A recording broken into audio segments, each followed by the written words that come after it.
ইস, তোর ঠোঁট জোড়া এত স্বাদ কেন রে? দেখলেই মন চায় সারাদিন চুষে চুষে খাই।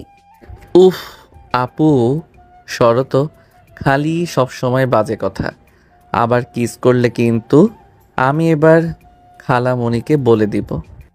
তোর সাহস থাকলে বল, যা, আমিও খালামণিকে বলবো। তুই রাতের বেলা আমার রুমে পড়তে না আমাকে বাজেভাবে টাচ করতে আসিস। কি? এটা তো একদম একটা মিথ্যা কথা। আমি তোমার দিকে কখনো বাজেভাবে তাকাইনি। টাচ করা তো দূরের কথা, উল্টো তুমি তো আমাকে জোর করে কী সব করো। সেটা তো তুই জানিস, আব্বু আম্মু খালা খালামুনি তো আর জানে না। একটা কাজ কর, দরজাটা লাগিয়ে আয়, তোকে একটু আদর করি। ধ্যাত, আপু পড়াও তো। নদী নিজেই এবার চেয়ার থেকে উঠে গিয়ে রুমের দরজাটা লাগিয়ে দিল। তারপর সামনের দিকে ঘুরে ঠোঁট কামড়াতে কামড়াতে আবিরের দিকে এগিয়ে যেতে লাগলো। আবির চেয়ার থেকে উঠে কিছু বলতে যাবে, সাথে সাথে নদী দৌড়ে আবিরের কাছে গিয়ে তাকে ধাক্কা দিয়ে খাটের উপর ফেলে দিল আর ওর দুহাত খাটের সাথে চেপে ধরে নিজের দখলে নিয়ে নিল নদী। আবির ছাড়ানোর চেষ্টা করছে, কিন্তু নদী ছাড়ল না। যতবার আবির ছাড়ানোর চেষ্টা করে ততবার আবিরের ঠোঁটের কামড় আরও বাড়িয়ে দেয় নদী। আবির কান্না করতে যাবে, তখন দরজায় নক করার শব্দ আসে। নদী তখন আবিরের উপর থেকে উঠে পড়ে। আবিরও তাড়াতাড়ি করে চেয়ারে বসে পড়ার ভান করতে থাকে আর তার ঠোঁট মুছতে থাকে। নদী বিরক্ত হয়ে দরজা খুলে বলে, ও আম্মু, তুমি? কি হয়েছে? কিরে, দরজা লাগিয়ে দিছিস কেন? আর বলো না, তোমার ভাগিনা একটা আস্ত ফাজিল, পড়া বাদ দিয়ে খালি দৌড়ে পালাতে যায়, তাই দরজা লাগিয়ে দিছি যাতে পালাতে না পারে। ও আচ্ছা, এই আবির, এমন করছিস কেন? তোর আম্মুকে কল দিয়ে বলবো নাকি? না না খালামণি, এসব করো না। খালামণি, আমার অনেক ক্ষুধা লাগছে, তাই পড়তে ভালো লাগছে না। আহারে শোনা আমার, তুই আমাকে আগে বলবি না? নদী, তুইও আয়, হালকা কিছু খাবার খেয়ে নিয়ে তারপর তোরা দুজনে পড়াশোনা কর। আচ্ছা তুমি যাও, আমরা আসছি। নদীর আম্মু চলে গেল আর আবির চেয়ার থেকে উঠে জোরে জোরে হাসতে লাগলো। নদী ভুরু কুঁচকে আবিরের দিকে তাকিয়ে বলে, কিরে, হাসছিস কেন? হাসবো না? খালামণিকে কিভাবে বোকা বানালাম। খালামণি তো আর জানে না যে আমাকে পড়ানো বাদ দিয়ে তুমি আমার সাথে চুম্মাচুমি করছিলে। আবির কথাটা বলেই হাসতে থাকে। নদী রেগে গিয়ে আবিরের মাথায় একটা থাপ্পড় দেয়। আবির অবাক হয়ে তাকালে নদী বলে, এটা আবার কেমন ভাষা? চুমাচুমি এসব কি ধরনের কথা? সরি, আমি নিচে গেলাম, আমার ক্ষুধা লাগছে। আবির মাথায় হাত বোলাতে বোলাতে নিচে চলে গেল। নদী বইগুলো বন্ধ করে ওড়না ঠিক করে সেও নিচে চলে আসে। নিচে এসে দেখে আবির সোফায় বসে আছে, নুডলস খাচ্ছে আর টিভি দেখছে। নদী এসে আবিরের পাশে বসে। আবিরের মাথায় আরেকটা থাপ্পড় মেরে বলে, কলেজে পড়িস অথচ এখনো কার্টুন দেখা বন্ধ হয় নাই। দে রিমোট দে, আমি এখন সিরিয়াল দেখব। খালামণি, আপু কিন্তু কথায় কথায় আমার মাথায় থাপ্পড় দেয়। হুম, আপুর জন্য কিন্তু আমার পড়া হতে চায় না। কিরে নদী, তুই আবিরের মাথায় এভাবে থাপ্পড় মারছিস কেন? আর তোর নুডলসের বাটি দেখ টেবিলের উপর রাখা আছে। এই সময় আবার নুডলস করতে গেছে কেন? তুমি না আজকে বিরিয়ানি রান্না করবে বললা? আপাতত এটাই খা, সিলিন্ডারে গ্যাস শেষ হয়ে গেছে, ওটা চেঞ্জ করে আনবে, তারপর রান্না করব। ও। নদী টেবিলের উপর থেকে ওর নুডলসের বাটিটা নিয়ে সোফায় বসে খেতে লাগে। হঠাৎ করে আবির দিকে নজর দিল, কত সুন্দর করে খাচ্ছে আবির। নদীর মাথায় এর মধ্যেই দুষ্টু বুদ্ধি চলে আসছে। আবির যখন পানি খেতে নেয় আর টিভি দেখে, তখন নদী ওর চামচের সাথে নিজের এঁটো চামচকে আবিরের চামচটার সাথে পাল্টিয়ে নেয়। আবির না বুঝে ওটা দিয়ে খেতে শুরু করে। হঠাৎ করে লিপস্টিকের ঘ্রাণ নাকে আসলে আবির নদীর দিকে তাকায়, দেখে নদী মিটমিট করে হাসছে। আবির তখন আর বুঝতে বাকি রইল না যে তার চামচটা নদী পাল্টে দিয়েছে। তারপরও আবির জিজ্ঞেস করলো, আপু, তুমি নিশ্চয়ই কিছু করছো, না হলে এভাবে মিটিমিটি হাসছো কেন? সত্যি করে বলো, আবার কি করছো এই নিরীহ বাচ্চাটার সাথে? আমি আবার কি করলাম? আমি তো কার্টুন দেখে হাসছি। আমার চামচ কি চেঞ্জ করে নিছো নাকি? কেমন যেন লিপস্টিকের গন্ধ আসছে। ওটা গন্ধ না, ঘ্রাণ। ঘ্রাণ বলে। এক এক থু, তুমি আমার চামচের সাথে, ছি, তুমি এত নোংরা কেন? খালামণিকে বলে দিব নাকি? কি হয়েছে রে আবির? না, কিছু না। নদীর রাগ আরও বেড়ে গেল। আবিরের দিকে তাকিয়ে সে দাঁত কিচিমিচি করে আস্তে আস্তে বলল, আবিরের বাচ্চা, একবার শুধু রুমে চল, তারপর তোকে দেখাবো। তোকে যদি আমার থুতু ভালো করে না খাওয়াচ্ছি তো আমার নামও নদী না, বলে দিলাম। আমি পড়বই না, আমি গেলাম চলে। আম্মু দেখো, আবির পড়াবাদ দিয়ে চলে যাচ্ছে। আবির পড়তে যা, না হলে কিন্তু আমি বিরিয়ানি রান্না করে দিব না তোকে। ঠিক আছে, যাচ্ছি। আবির আর কোনো উপায় না পেয়ে নদীর সাথে চলে যায় পড়তে। রুমে ভয়ে ভয়ে ভেতরে ঢুকতে নদী আবিরের কাছে গিয়ে ওর চুলগুলো শক্ত করে ধরে আবিরের ঠোঁটের সাথে ও নিজের ঠোঁট লাগিয়ে দেয়। প্রায় 4 মিনিট কিসিংয়ের পর ছেড়ে দিল নদী। আবির তখন বমি করতে থাকে আর জোরে জোরে নিঃশ্বাস ফেলতে থাকে। কিরে, এখন কেমন লাগে? আমাকে রাগাতে না করেছিলাম না? নে, এখন আমার থুতু খাওয়াই দিলাম, মজা বোঝ এবার। ধুর বাল। কি বললি কুত্তা? না, কিছু না। আবির আর কিছু না বলে ফ্রেশ হয়ে এসে চুপচাপ টেবিলের সামনে এসে বসে বই নিয়ে পড়তে থাকে। নদী আবিরের সামনে বসে বলে, কিরে চুপচাপ কেন? কথা বল। আবির কোনো কিছু না বলে মাথা নিচু করে বইয়ের দিকে তাকিয়ে পড়তে থাকে। 10টার দিকে পড়া শেষ করে খাবার খেয়ে বাসায় চলে যায় আবির। আবির বাসায় গিয়ে দেখে তার আম্মু বসে অফিসে কাজ করছে। আবির ওর আম্মুর পাশে বসে বলে, আম্মু, আমি নদী আপুর কাছে আর পড়ব না, স্যারের কাছে পড়ব। এভাবে মেয়েদের কাছে পড়তে আমার ভালো লাগে না, আর পড়া তো দূর, পড়ার প্রতি মনোযোগও আসে না। আবিরের আম্মু আবিরের দিকে তাকিয়ে বলে, কি বলিস? মেয়েদের কাছে পড়তে ভালো লাগে না? তোর বড় ভাই তো সবসময় মেয়েদের আশেপাশেই থাকতে পছন্দ করে, আর তুই কি না? আবিরের আম্মু এভাবেই হাসতে থাকে। তখনই আবিরের বড় ভাইয়া সেখানে তাদের মধ্যে চলে আসে। কি ব্যাপার আম্মা, হাসছো কেন? তোর ছোট ভাইয়ের কথা শোন, ওর নাকি মেয়েদের আশেপাশে থাকতে ভালো লাগে না। আবিরের রাগ হলো, তাই ও চুপচাপ সেখান থেকে উঠে নিজের রুমে চলে আসে। আবির রুমে সে বিছানায় শুয়ে শুয়ে নদীর কাণ্ডগুলো ভাবছিল। ভাবতে ভাবতেই ঘুমিয়ে গেল। সকালে ঘুম ভাঙলে আবির ফ্রেশ হয়ে রেডি হয়ে ব্যাগ নিয়ে নাস্তার টেবিলে বসে পড়ে। নাস্তা সেরে নিয়ে আবির সাইকেল নিয়ে কলেজের উদ্দেশ্যে বাসা থেকে বের হয়ে যায়। কলেজের ক্লাস শেষ করে বন্ধুদের সাথে কোচিং করতে চলে যায় আবির। কোচিং শেষ করে রাত 8টার দিকে বাসায় ফিরে আসলে আবিরের ভাইয়া আর আম্মু বলে ওঠে, কি রে, সাথে কোথায় ছিলি? আম্মু, রেগে যাচ্ছ কেন? একটু নরম করে তাকাও না প্লিজ, আমার ভয় লাগে তো। আগে আমার প্রশ্নের উত্তর দে। কোচিং করতে গিয়েছিলাম, 2টা কোচিং নিয়েছি। আমাকে একবারও বললি না? গতকাল না বলেছিলাম আমি স্যারের কাছে কোচিং করব? আম্মু বাদ দাও, যা আবির রুমে গিয়ে ফ্রেশ হয়ে নে। আবির ভয়ে ভয়ে সিঁড়ি বেয়ে উপরের দিকে উঠে নিজের রুমে গিয়ে ফ্রেশ হয়ে খাটে শুয়ে পড়ে। সারাদিনের অনেক ক্লান্তির কারণে সে না খেয়ে ঘুমিয়ে যায়। এভাবে 4 দিন কেটে যায়। নদী 4 দিন হলো আবিরের কোনো খোঁজ না পেয়ে প্রায় পাগলের মতো অবস্থা হয়ে গেছে। নদীর সকাল সকাল আবিরদের পাশে এসে আবিরের আম্মুকে বলে, খালামণি, কি ব্যাপার? আবির আর পড়তে যায় না কেন? মাঠেও খেলতে যায় না? ওর শরীর ঠিক আছে তো? ওর শরীর ঠিক আছে আর বলিস না। ছেলেটা আমার পড়াশোনায় অনেক মনোযোগী হয়েছে।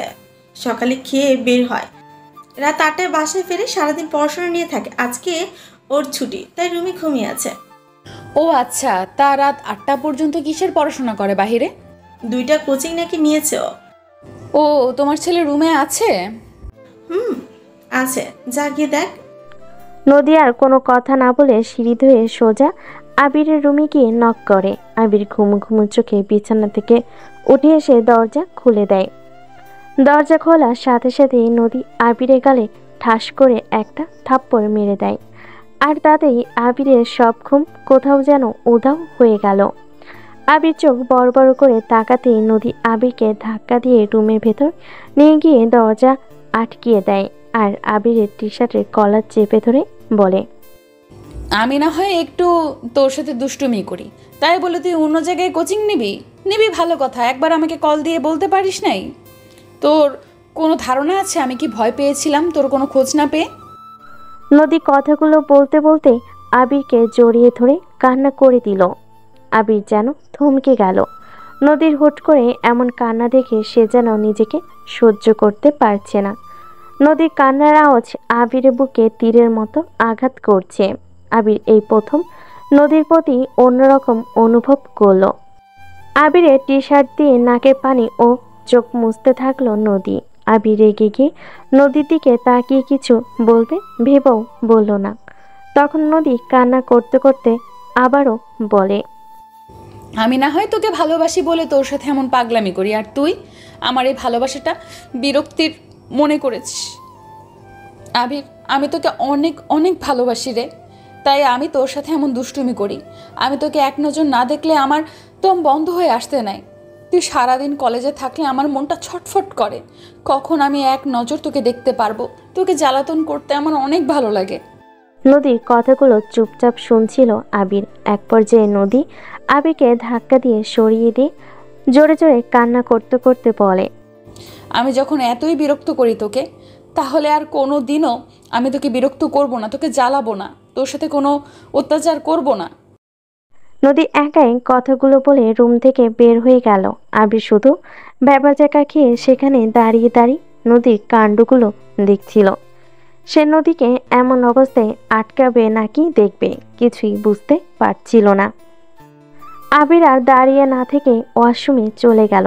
এরপর ফ্রেশ হয়ে ফুটবল নিয়ে খেলার জন্য বের হয়ে গেল। আবিরের আম্মু খাওয়ার জন্য ডাকলো। আবির কিছু না বলে ফুটবল নিয়ে বাসা থেকে বের হয়ে যায়। সারাদিন খেলাধুলা করে সন্ধ্যার সময় বাসায় ফিরে আবির। সময় হয়েছে বাসায় আসার। না মানে আম্মু, আমার তো খেলার সময় নাই, তাই আজকে সবাই মিলে অনেক আনন্দ করছি, একসাথে খেলছি। প্লিজ আম্মু বকা দিও না। আম্মু বাদ দাও, যা আবির রুমে গিয়ে ফ্রেশ হয়ে নে। লাভ ইউ ভাইয়া। এরপর আবির রুমে গিয়ে ফুটবল রেখে গোসল করে খাবার টেবিলে এসে বসে খাবার খেয়ে নেয়। খাওয়া শেষে আবির বলে, আম্মু আমি খালামণিদের বাসায় গেলাম। কথাটা বলে আবির সাইকেল নিয়ে বের হয়ে যায়। নদীদের বাসার সামনে এসে মেন দরজায় নক করতে নদীর আম্মু এসে দরজা খুলে দেয়। কি রে আবির, কেমন আছিস? তোর তো কোনো পাত্তা নেই যে। এই কদিন আসিসনি কেন? কোথায় ছিলি? পড়াশোনা করি না বলে বকাঝকা করো, তাই পড়াশোনায় মনোযোগ দিয়েছি। নদী আপু কি আছে? ওর রুমে আছে। আবির আর কিছু না বলে নদীর রুমের সামনে গিয়ে দরজায় নক করলো। নদীর দরজা খুলে দিতেই সামনে তাকিয়ে দেখে আবির তার সামনে দাঁড়িয়ে আছে। নদী তখন ডাক করে দরজা বন্ধ করে দিতে যাবে, তখন আবির দরজাটা ধরে বলে, আরে আরে দরজা বন্ধ করে দিচ্ছ কেন? আমাকে ভিতরে আসতে বলবে না? না, তুই এখানে কেন এসেছিস? আমি তো তোকে বলে দিয়েছি আর কখনো তোকে বিরক্ত করব না, তাহলে আমার এখানে কেন তুই? আগে ভেতরে তো আসতে দাও, তারপর বলি। তারপর আবির নদীকে পাশ কাটিয়ে টুস করে রুমের ভিতর প্রবেশ করে। আর আবির নদীর বিছানায় গিয়ে বসে দেখে নদীর ফোনের স্ক্রিনে তার ছবি ভাসছে। আবির ফোনটা হাতে নিতে যাবে, তখন সাথে সাথে নদী ফোনটা কেড়ে নিয়ে বলল, আমার অনুমতি ছাড়া আমার ফোনে হাত দিবি না। ও মা, তাই নাকি? তোমার অনুমতি নিতে হবে? কথাটা বলে আবির নদীর হাত থেকে ফোনটা কেড়ে নেয়। তুমিও আমার অনুমতি ছাড়া আমার ছবি নিজের ফোনে রাখতে পারো না। আমি কি একবারও তোমাকে অনুমতি দিয়েছি? আমার ফোন আমার ব্যক্তিগত ব্যাপার। সে আমার ফোনে আমি তোর ছবি রাখবো নাকি ভাল্লুকের ছবি রাখবো সে আমার ব্যাপার। আমারও ব্যক্তিগত ব্যাপার। আমার বউয়ের ফোন আমি নিব। তুমি আমাকে কিছু বলার কে? আবিরের মুখে বউ ডাক শুনে নদী অবাক হয়ে যায়। আবির মিটিমিটি করে হাসতে থাকে আর লজ্জায় মুখ লুকাতে থাকে। কি ব্যাপার, তুমি এভাবে হা করে আমার দিকে তাকিয়ে আছো কেন? কে তোর বউ বললি? মুখ সামলিয়ে কথা বল। আমার বউকে দেখবে? তারপর আবির নদীর ফোনে ক্যামেরাটা অন করে নদীর গালে একটা কিস করে আর সেটার ছবি তুলে নেয়। নদী তো এসব কাণ্ড দেখে সম্পূর্ণ হা হয়ে যায়। শেষে আবির নদীর হাতে ফোনটা দিয়ে বলে, এই যে আমার বউ, এখন ভালো করে দেখো। হারামজাদা, তোর সাহস কি করে হয় আমার গালে কিস করার? ওই যে বললাম না, আমার বউ, আমি যা ইচ্ছা করব। তুই তো আমাকে ভালোই বাসিস না, তাহলে আমি কিভাবে তোর বউ হই? আমি কারোর বউ না, তুই এক্ষুনি আমার রুম থেকে বের হয়ে যা। নদী কথাটা বলে আবিরকে যে রুম থেকে বের করে দিতে যাবে তখন আবির নদীকে কাছে টেনে নেয়।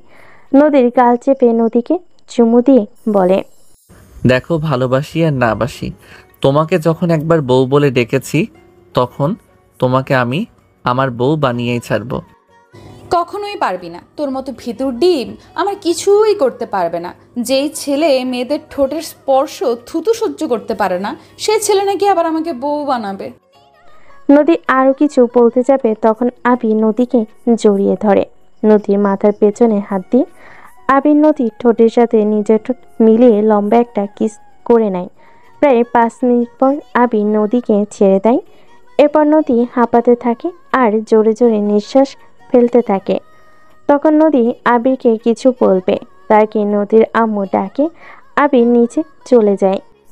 আবিরের সব কাজকর্ম দেখে যেন নদী নিজেকে বিশ্বাস করতে পারছে না, তাই সে নিজের হাতে একটা চিমটি কেটে বলে, এটা তো সত্যি, আমি স্বপ্ন দেখেছি না তো? হঠাৎ করে আবিরের কি হলো? আমার সাথে এমন কিভাবে করছে ও? যে ছেলে আমাকে আপু বলতে অজ্ঞান, সেই ছেলে আমাকে কিনা বউ বলছে। নদী কথাগুলো ভাবতে ভাবতে রুম থেকে বের হয়ে নিচে চলে আসলো। এসে দেখে আবির তার আম্মুকে সাহায্য করছে। নদী কিছু বলবে তার আগেই আবির একটা চোখ মেরে সেখান থেকে বের হয়ে নিজেদের বাসায় চলে যায়। আবির সোজা বাসায় এসে পড়তে বসে। পড়া শেষে আবির অনলাইনে আসলে দেখে নদী অনলাইনেই আছে। আবির তখন নদীকে SMS পাঠিয়ে দিল, আসসালামু আলাইকুম জান। ওয়ালাইকুম আসসালাম। বাট কিসের জান? আমি তোর কেউ না।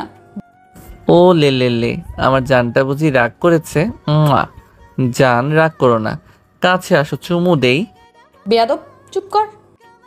এত ভালো সাজছ কেন? নাটক বন্ধ করো প্রিয়। কিসের নাটক? কিসের নাটক? যাই হোক, বাদ দাও, বলো তুমি কি করো? শুয়ে আছি, তুই কি করিস? সেম, বাট তুই কি ভাষা? তুমি করে বলতে পারো না? হবু স্বামীকে সম্মান দিয়ে কথা বলো। আইসে আমার হবু জামাই, পিচ্ছি কোথাকার। কে পিচ্ছি? কেন তুই? কি? কাছে আসলে বাচ্চার মা বানিয়ে দেওয়ার ক্ষমতা রাখি, আর আমাকে কিনা বলো পিচ্ছি? আবিরের কথা শুনে নদী অনেকটা লজ্জা পেয়ে অফলাইন চলে যায়। আবিরের SMS এর কথা ভাবতে লজ্জে লাল হয়ে যাচ্ছে নদী। এদিকে আবির ফোনে কিছুক্ষণ গেমস খেলে সেও ঘুমিয়ে পড়ে। সকালে আবির ঘুম থেকে উঠে ফ্রেশ হয়ে রেডি হয়ে ফোন পকেটে নিয়ে কলেজের উদ্দেশ্যে বের হচ্ছে। তখন তার আম্মু বলে, আবির, তোর ভাইয়া আর আমি লন্ডন যাব। তুই বাসায় থাকিস, নয়তো তোর খালামুনির বাসায় গিয়ে থাকিস। ও আচ্ছা, কবে আসবে তোমরা? 2 সপ্তাহ লাগতে পারে আমাদের আসতে। ও, আপাকে আমি বলে যাব, তুই এখানে থাকবি নাকি ওখানে থাকবি সেটা তোর খালামুনিকে বলে দিস। ঠিক আছে আম্মু। আবির খাবার খেয়ে সাইকেল নিয়ে কলেজের উদ্দেশ্যে বের হয়ে গেল। রাতে বাসায় পৌঁছে দেখে বাসার কেয়ারটেকার বের হচ্ছে। সে আবিরকে দেখে বলে, ছোট সাহেব, আপনাকে ম্যাডাম আপনার খালামণির বাসায় যেতে বলেছে। আপনার সব কিছু আমি ওখানে দিয়ে এসেছি। আবির কথাগুলো শুনে সাইকেল ঘুরিয়ে সোজা নদীদের বাসায় চলে গেল। সাইকেল রেখে সদর দরজায় নক করে নদী এসে দরজা খুলে দেয়। আবির নদীর সাইড দিয়ে ভেতরে ঢুকে পড়ে। খালামণি, আম্মু এটা ঠিক করলো না আমাকে না জানিয়ে সবকিছু এখানে কেন পাঠিয়ে দিল? আমি তো বাসায় থাকতে পারতাম।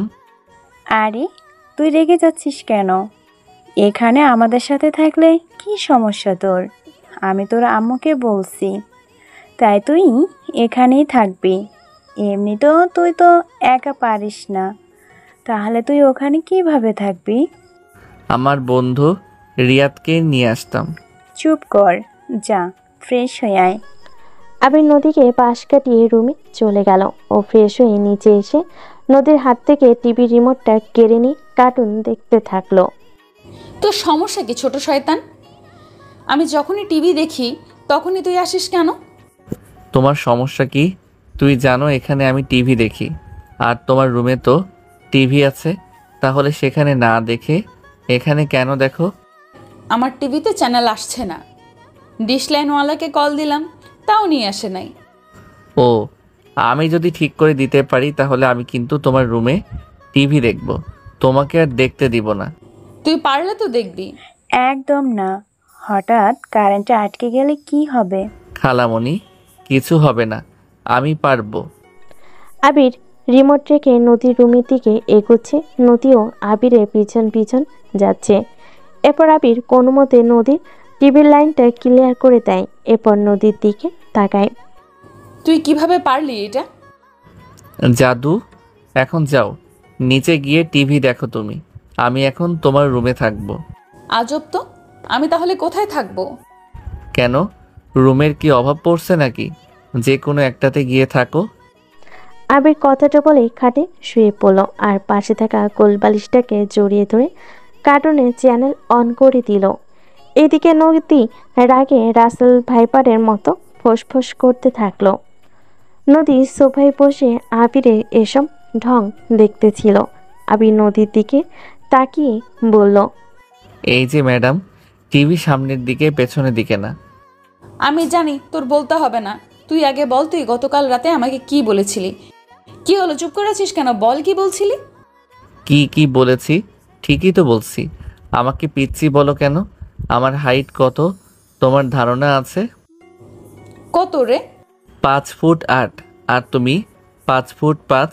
তাহলে বলো, আমি তোমার চেয়ে ছোট নাকি বড়? হাইট রাখ, বয়স দেখ, কে বড় আর কে ছোট। আমি তোর 3 বছরের বড় আপু হই। ওমা, তুমি আমার বড় আপু নাকি তা? সেদিন আমার রুমে গিয়ে কান্না করলে যে বললে ভালোবাসি, ওইটা কি ছিল? আসলে তখন আমার আবেগ কাজ করেছিল, বিবেক কাজ করে নাই, তাই তোকে ওসব বলছি। এখন আমি তোকে বলছি, আমি তোকে আর কিছু বলতে যাবে তখন সাথে সাথেই আবি নদীর ঠোঁটের উপর আঙ্গুল দিয়ে নদীর ঠোঁট বন্ধ করে দেয়। এরপর ছোট্ট একটা চুমু বসিয়ে দেয় নদীর ঠোঁটে। নদী বড় বড় চোখ করে আবির দিকে তাকালে। কিছুক্ষণ পর আবির নদীর ঠোঁটের উপর থেকে নিজের আঙ্গুল সরিয়ে নেয় আর বলে, আমাকে তুমি ভালোবাসো, তাই না?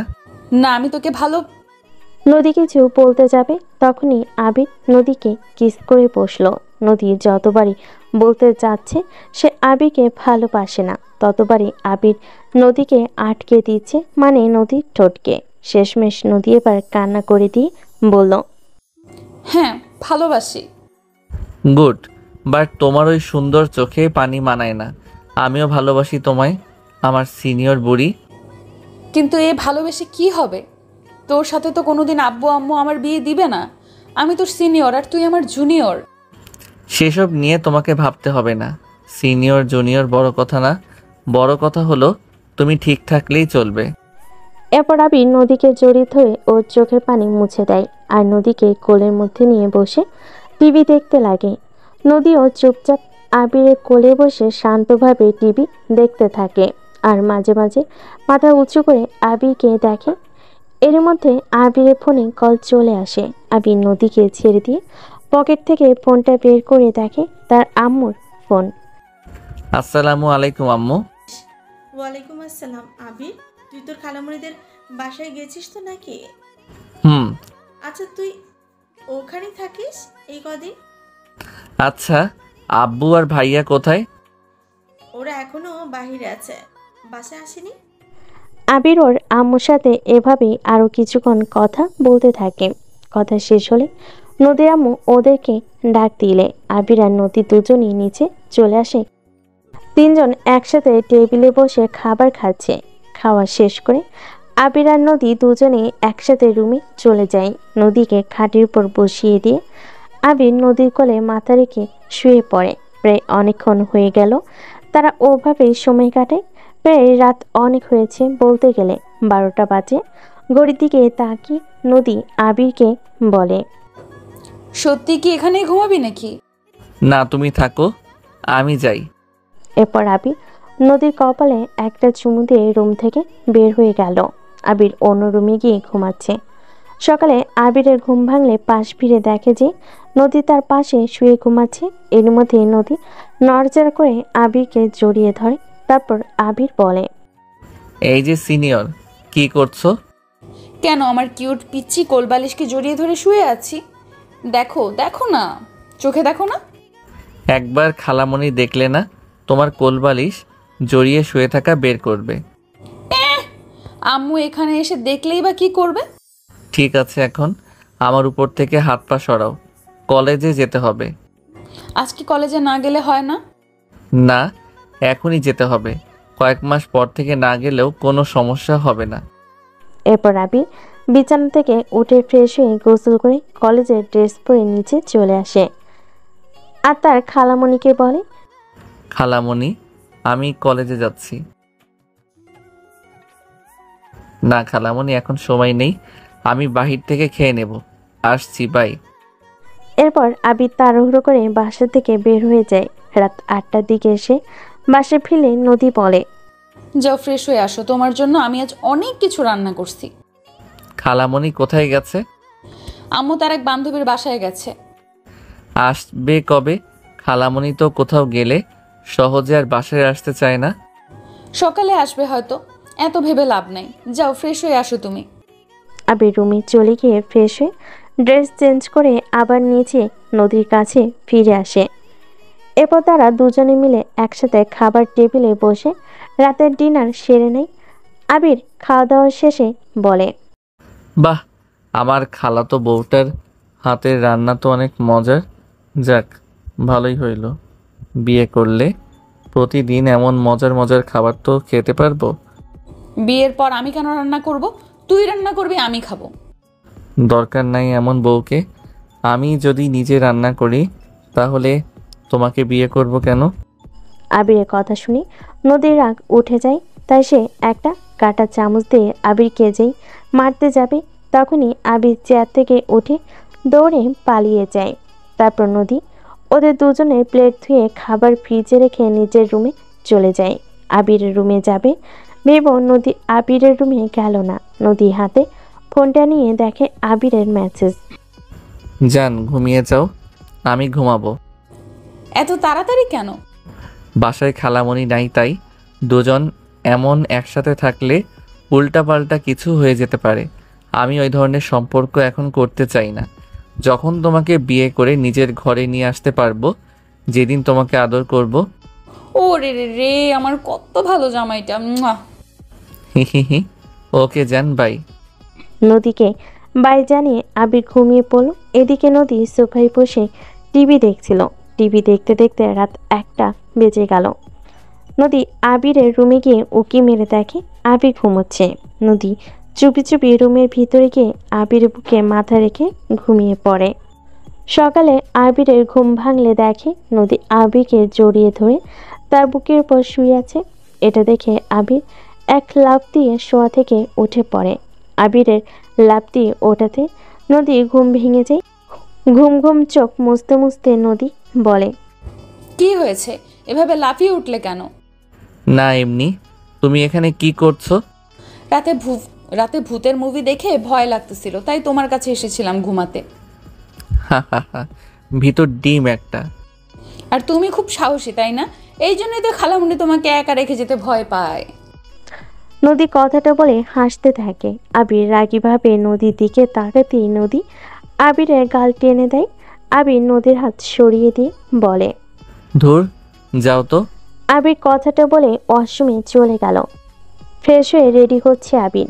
আবির ফ্রেশ হয়ে নিচে গিয়ে দেখে নদী নুডলস রান্না করছে।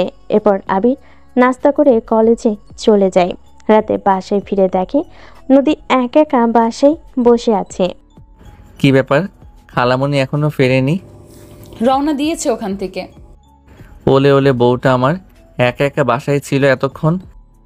তো কি করব বদমাইশ, তুই এত দেরি করলি কেন আসতে? কলেজে যাস নাকি অফিসে? আমি কি আর জানতাম নাকি যে খালামণি এখনো বাসায় আসে নাই? এখন কথা কম বল আর ফ্রেশ হয়ে কিচেনে আয়। আমি রান্না করবো আর তুই আমাকে হেল্প করবি। পেছন থেকে কোমর জড়িয়ে ধরে? ফেসবুকে আবির মাহমুদ শান্তর গল্প খুব পড়িস মনে হয়। না মানে ওই আর কি। এরপর আবি ফ্রেশ হয়ে চেঞ্জ করে এসে নদীকে হেল্প করতে থাকে। এরই মধ্যে দরজায় কলিং বেল বেজে ওঠে, মানে নদীর আম্মু চলে এসেছে। আবির গিয়ে দরজা খুলে দেয়। ভেতরে এসো খালামণি। আর তোমার আসার কথা মনে পড়লো কখন? আর বলিস না বাবা, রুনা ছাড়তে চাইছিল না। রান্না করে অবস্থা খারাপ হয়ে গেছে আম্মু। আবিরকে দিয়েও রান্না করিয়েছিস? আমি তো না করেছিলাম, কথা শুনলো না। বলে আপু তুমি কাজ করছো আমি বসে থাকবো, এটা কেমন দেখায়? ও আরে, তোমরা যাও ফ্রেশ হয়ে আয়, আমি দেখছি এদিকটা। এরপর আবির আর নদী চলে যায় ফ্রেশ হতে। দুজনেই ঘেমে গেছে। কিছুক্ষণ পর তার ফ্রেশ হয়ে ফিরে আসে আর তারা তিনজনে মিলে খাবার খায়। খেতে খেতে আবির বলে, খালামণি, মাংসের ভুনাটা কেমন হয়েছে? ওইটা আমি রান্না করছি। খুব ভালো হয়েছে। তা তুই রান্না শিখলি কোথায়? রাইসার কাছ থেকে শিখেছি। এই রাইসাটাকে? আমার বেস্ট ফ্রেন্ড। তোর আবার মেয়ে বেস্ট ফ্রেন্ড আছে নাকি? হ্যাঁ, কেন থাকতে পারে না নাকি? কিন্তু তুই তো মেয়েদের কাছ থেকে দূরে থাকিস, তাই না? ও আচ্ছা, সারা জীবন কি আর মানুষ একরকম থাকে? এরপর খাওয়া দাওয়া শেষ করে যে যার রুমে চলে যায়। নদী তার রুমে শুয়ে শুয়ে আবিরের কথাটা ভাবছিল। আবিরের মেয়ে বেস্ট ফ্রেন্ড আছে মানে? ও না মেয়ে মানুষ পছন্দ করে না, অথচ মেয়ে বেস্ট ফ্রেন্ড আছে। আবার তার কাছে রান্নাও শিখেছে। বিষয়টা ঘেটে দেখতে হবে তো। এভাবেই এক সপ্তাহ কেটে গেল। আবির আর নদী একসাথে বসে আছে। তখন নদীর আম্মু বলে উঠল, এই, তোরা এভাবেই একসাথে থাকিস আর ঝগড়া করিস না। এভাবে মিলেমিশে থাকবি, বলে দিলাম। তুমি আবার কোথায় যাচ্ছ? রুনা একটু অসুস্থ হয়ে পড়েছে, ওকে দেখতে যাব। ও আচ্ছা। নদীর আম্মু ওদের কাছ থেকে বিদায় নিয়ে চলে গেল। এদিকে আবির দরজাটা লাগিয়ে নিজের ঠোঁটে একটা কামড় দিয়ে নদীর দিকে এগোচ্ছে। নদী বুঝতে পারল আবিরের মতলব সুবিধার না। নদী উঠে নিজের রুমে চলে যেতে নিবে, তখন সাথে সাথেই আবির পিছন থেকে ওর হাত ধরে বলে, কোথায় যাচ্ছ প্রিয়তমা আমার? আবির ছাড়ো, তোমার মতলব আমার সুবিধার মনে হচ্ছে না, তুমি ছাড়ো, আমার কাছ থেকে সরো। ছাড়ার জন্য তো তোমায় ধরেই নিশো না। আবির বেশি বেশি হয়ে যাচ্ছে কিন্তু। তুমি না বলছো এসব বিয়ের আগে করবে না, সব কিছু বিয়ের পরে করবে, তাহলে এখন আবার এসব কি? হ্যাঁ ভেবেছিলাম, বাট তোমাকে এখন খুব কাছে পেতে ইচ্ছে করছে। আর আমরা তো বিয়ে করবই, এত ভেবে লাভ আছে? না, আমি এসব করতে চাই না। চুমু দেওয়া পর্যন্ত ঠিক আছে। দেখো নদী, আমার কিন্তু রাগ উঠে যাচ্ছে। এখানে রাগ করার কি হলো? তুমি ভালো করে জানো এটা অন্যায় হবে। আমি বিয়ের আগে সব কিছুই করতে পারবো না। আবির নদীর কোনো কথা না শুনে নদীকে জোর করতে লাগলো। নদীর বুকে থাকা ওড়নার টান দিয়ে ফেলে দিল আবির। নদীর সাথে সাথেই রেগে গিয়ে আবিরে গেলে ঠাস করে একটা থাপ্পড় বসিয়ে দেয়। আবির থাপ্পড় খেয়ে থমকে যায়। আবির গালে হাত দিয়ে নদীর দিকে একটা রাগী দৃষ্টি নিয়ে তাকায়। নদীর ওড়নাটা তুলে বুকে নিয়ে কান্না করতে করতে দৌড়ে ওর রুমে চলে যায়। আর আবিরও রেগে সোজা বাসা থেকে বের হয়ে যায়। আবির সোজা ওর বেস্ট ফ্রেন্ড রাইসার কাছে চলে যায়। আবিরকে রেগে থাকতে দেখে রাইসা বলে, কি রে আবির, কি হয়েছে? তুই এত রেগে আছিস কেন? আজকে তোদের বাসায় থাকবো, তোর কি কোনো সমস্যা আছে? না দোস্ত, সমস্যা হবে কেন? কিন্তু হঠাৎ করে তুই কি এমন হলো যে আমাদের এখানে থাকবি? ওকে না বললে বলিস না। এরপর আমাদের গল্পের নায়ক আবির রাইসাদের বাসার সবার সাথে বসে গল্প করতে থাকলো। রাতে সে রাইসা ভাইয়ের সাথে তার রুমে ঘুমায়, কিন্তু আবির কিছুতেই ঘুম আসছিল না।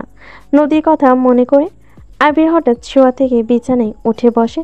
না ভাইয়া, আমি বাসায় যাই। নদী বাসায় একা আছে, ও ভয় পেতে পারে। আবির কথাটা বলে তাড়াতাড়ি করে রাইসাদের বাসা থেকে বের হয়ে দৌড়াতে থাকে। বাসায় পৌঁছে বাসার ভেতর গিয়ে সদর দরজায় নক করে আবির। অনেকবার দরজার কলিং বেল বাজাচ্ছে আবির, তবু কারোর সারা শব্দ সে পাচ্ছে না। আবিরের হাত পা ভয়ে ঠান্ডা হয়ে যাচ্ছে। নদীকে যে একটা কল দেবে সে উপায়ও নেই, কারণ ফোনটা সে বাসার ভেতরেই ফেলে এসেছে। আবির আর কোনো উপায় না পেয়ে নদীর বারান্দার পাশের একটা পাইপ দিয়ে উপরে ওঠার চেষ্টা করে, কিন্তু বারবারই পড়ে যেতে থাকে আবির। অনেক চেষ্টার পর আবির নদীর বারান্দায় উঠতেই নদী ভয়ে চিৎকার দিয়ে ওঠে। তখন আবির নদীর দরজায় থাপড়াতে থাপড়াতে বলে, নদী, নদী দরজা খোলো। নদী ভয় পেও না, আমি এসেছি। এই নদী দরজা খোলো, আমি আবির। নদী আবিরের কণ্ঠ শুনে দৌড়ে সে দরজা খুলে নদী অজ্ঞান হয়ে ফুলরে পড়ে যায়। আবির সাথে সাথে নদীকে কোলে তুলে নিয়ে খাটে শুয়ে দেয় আর তার চোখে পানি ছিটাতে থাকে। অনেকক্ষণ চেষ্টার পর জ্ঞান ফিরে। নদীর জ্ঞান ফিরতে নদী আবিরকে জড়িয়ে ধরে কান্না করে দেয়। আবির, তুমি এসেছো?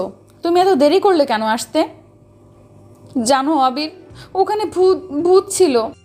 ভূত বলতে কিছুই নাই, তুমি একা ছিলে, তাই তুমি জেগে জেগে স্বপ্ন দেখছিলে। ভয় পেও না, আমি এসে গেছি। তারপর নদী আবিরকে খামচে ধরে কান্না করতে করতে আবিরকে বোঝাতে লাগলো যে ওখানে ভূত ছিল। তারপর আবির নদীকে সান্ত্বনা দিয়ে বুঝিয়ে একসময় তাকে ঘুম পাড়িয়ে দেয়, আর সে নিজেও নদীর মাথার পাশে বসে ঘুমিয়ে যায়।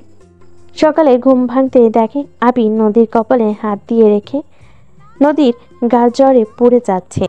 আবির তখন নিজের উপর নিজেরই অনেক রাগ হতে থাকে আর নিজের গালে নিজেই থাপড় দিয়ে এরপর আবির নদীকে সুন্দর করে বিছানায় শুয়ে দিয়ে নদীর শরীর কাদা দিয়ে ঢেকে দেয়।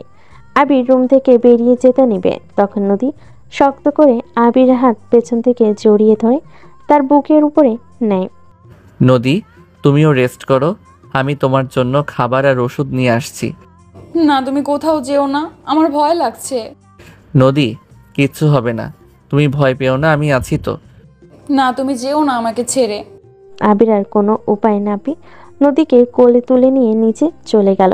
নিচে গিয়ে আবির নদীকে সোফায় শুয়ে দিয়ে কাঁথা দিয়ে সুন্দর করে নদীর গা ঢেকে দিল। তুমি এখানে শুয়ে থাকো, আমি রান্না করে আসছি। না, তুমি যেও না, আমি কিছু খাবো না, তুমি এখানে থাকো। আরে কিচ্ছু হবে না, এখন তো দিন হয়ে গেছে, দিনের বেলা ভূত আসবে কিভাবে? নদী কোনোভাবেই আবিরকে তার কাছ থেকে সরতে দিচ্ছে না। শেষমেশ আবির নদীকে কোলে নিয়ে রান্নাঘরে গিয়ে নদীকে একটা টুলের উপর বসিয়ে দেয় আর সে রান্না করতে থাকে। অনেক কষ্টে রান্না শেষ করে আবির নদীকে খাবার খাইয়ে দিতে থাকে। নদীও খেতে চাচ্ছে না, তবুও আবির জোর করে খাওয়াচ্ছে।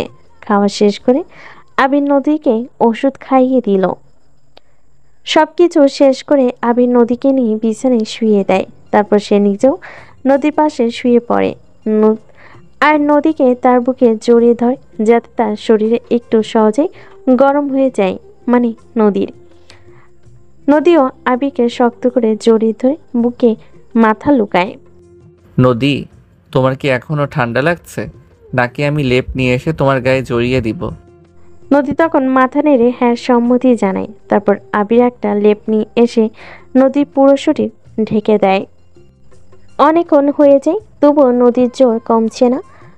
আবির তখন ডাক্তারকে কল দেয়। ডাক্তারের কথা মতো আবির নদীর মাথায় জলপট্টি দিয়ে দেয়।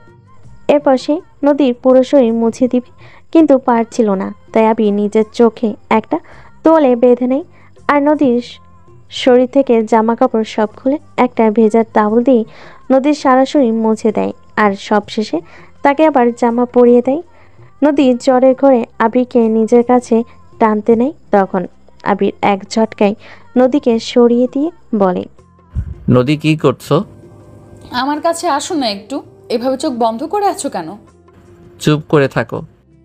এরপর আবির নদীকে জামা কাপড় পরানো শেষ, সে নিজের চোখ খোলে। চোখ থেকে বাঁধা তোয়ালেটা খুলতেই নদীর দিকে তাকিয়ে আবির খিলখিল করে হাসতে থাকে। মানে সে নদীর সব জামা কাপড় উল্টো করে পরিয়ে দিয়েছে। নদী আবিরকে হাসতে দেখে আবির প্রতি আরো আসক্ত হতে লাগলো। নদী জোর করে আবিরকে তার উপর টেনে নেয় আর ধীরে ধীরে আবিরের উত্তেজনা বাড়িয়ে দেয়। আবির নদীকে জানানোর চেষ্টা করতে থাকে, কিন্তু সে পেরে ওঠে না, বরং সে আরো নিজেও কন্ট্রোল হারিয়ে ফেলে। আর কন্ট্রোল হারানোটাই তো স্বাভাবিক। একটা মেয়ে এত কাছাকাছি এসে কোনো ছেলেই বা নিজেকে স্থির রাখতে পারবে না। সব অবশেষে নদীর মাঝে হারিয়ে গেল আবির। বেশ কিছুক্ষণ পর ক্লান্ত হয়ে নদীর বুকের উপর শুয়ে পড়ে আবির। এরপর নদী এক ধাক্কা দিয়ে আবিরকে বিছানা থেকে ফ্লোরে ফেলে দেয়। আবির ফ্লোর থেকে উঠে কোমরে হাত দিয়ে ব্যথার সহিত বলে, উফ, এভাবে ধাক্কা দিলে কেন? আমার কোমরটা মনে হয় ভেঙেই গেল। তুই শেষমেশ আমার ইজ্জত নিয়ে নিলি। তুই এত খারাপ যে জ্বরের সুযোগ নিয়ে আমার সাথে এসব করলি। একটাবার লজ্জাও করলো না তোর? কি আজব কথা বলছো। আমি আবির কিছু বলার আগেই নদী খাট থেকে উঠে এসে আবিরের মাথার চুলগুলো ধরে ঠাস ঠাস করে আবিরের গালে চর বসিয়ে দেয়। তোর মতো জানোয়ারের মুখ আমার আর দেখতে ইচ্ছে করছে না। তুই এক্ষুনি আমার বাসা থেকে বের হয়ে যা। আমি তোকে ভালোবেসে ভুল করছি। ছি, তুই এটা কিভাবে করলি আমার সাথে? আমার জ্বরের সুযোগ নিয়ে তুই আমার... আরে আজব তো, তুমি নিজেই তো আমাকে তোমার কাছে টেনে নিয়েছিলে। চুপ কর একদম। আর একটা মিথ্যা বললে আমি তোর জিব্বা টেনে ছিঁড়ে ফেলবো। তুই এক্ষুনি আমার রুম থেকে বের হয়ে যা। আমি তোর মুখ আর দেখতে চাই না। খালামণি আসলে তুই আমার বাসা থেকে চলে যাবি। আর কোনোদিনও তুই আমার সামনে আসবি না। I hate you.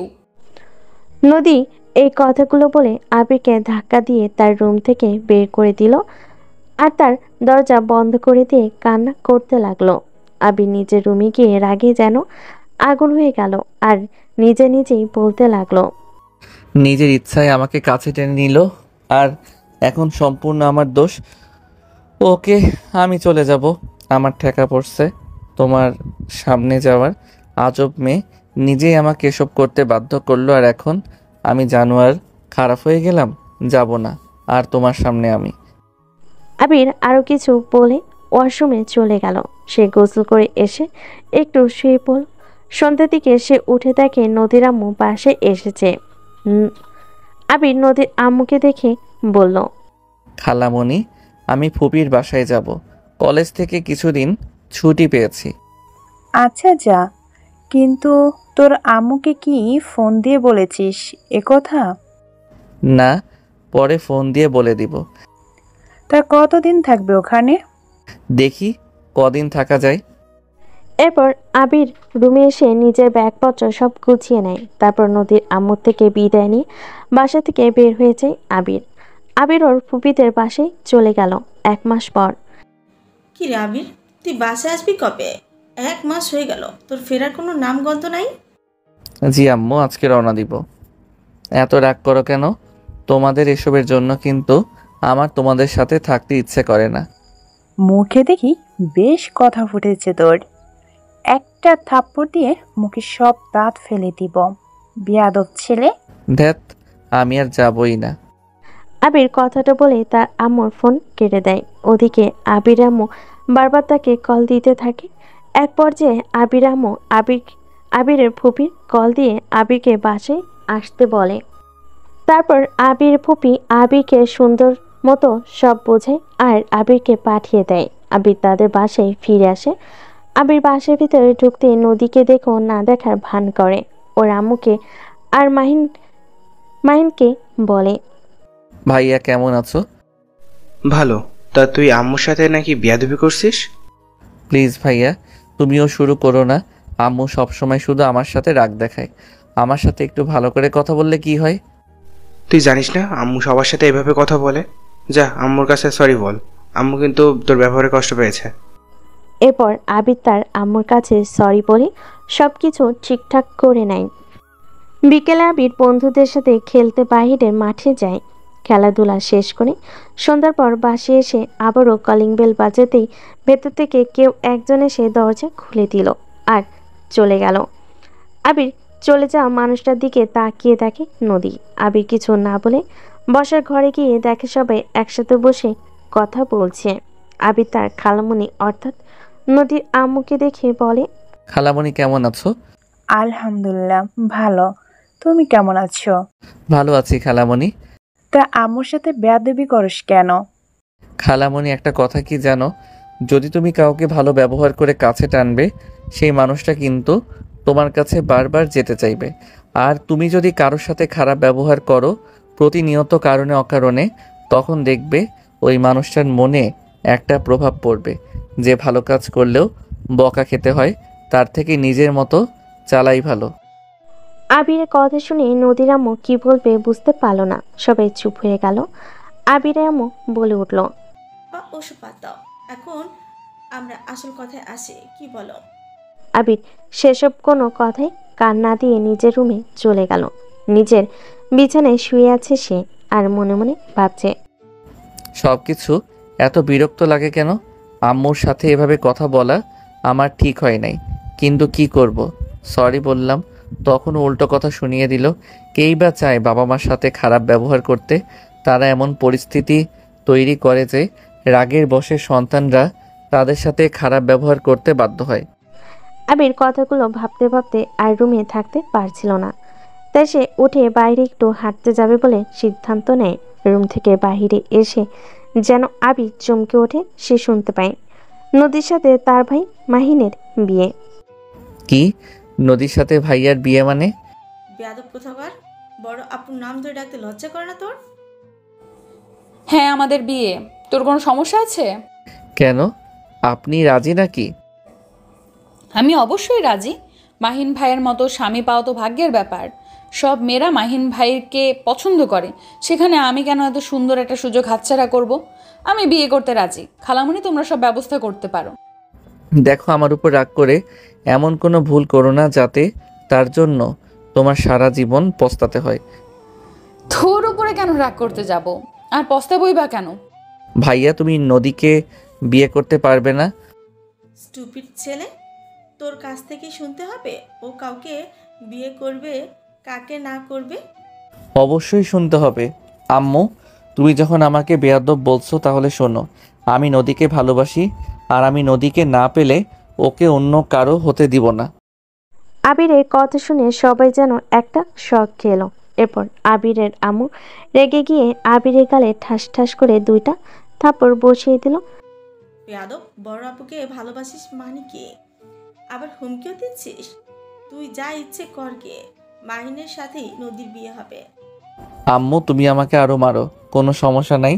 নদী আমার উপরে রাগ করে আছে, যার জন্য ও এই বিয়েতে রাজি হয়েছে। নদীও আমাকে ভালোবাসে, আর আমিও নদীকে ভালোবাসি। না, আমি তোকে ভালোবাসি না।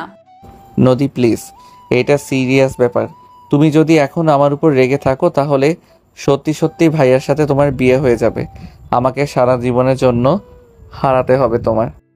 আবির, আমি তোকে কখনোই ভালোবাসি নাই, সেখানে আমি তোকে সারা জীবনের জন্য চাইতে যাব কোন হিসাবে? শোন, আমি তোকে কখনোই ভালোবাসিনি। আমি তোকে সব সময় ছোট ভাইয়ের নজরেই দেখে এসেছি, আর সেই হিসেবেই ভালোবাসি, এর বাইরে কিছুই না। নদী, এসব নাটক করার মানে কি? তুমি কি পাগল হয়ে গেছো নাকি?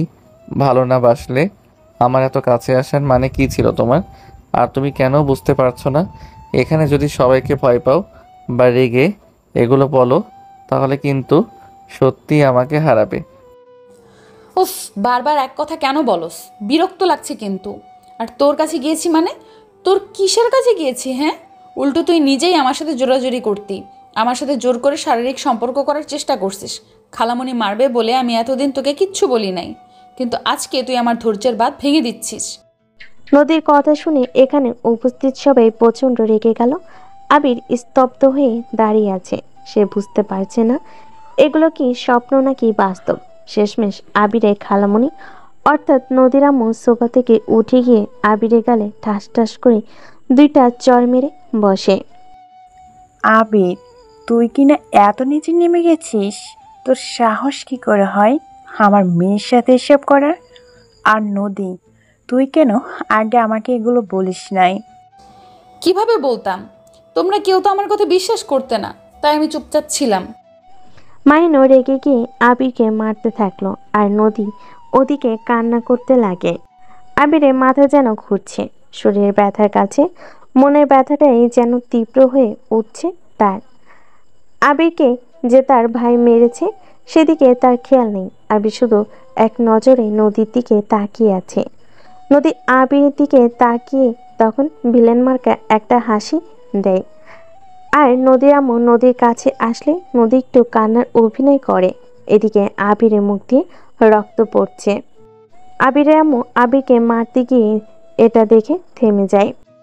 মাহিন ছেড়ে দে আবিরকে, এই ছেলে কখনো আমার হতেই পারে না।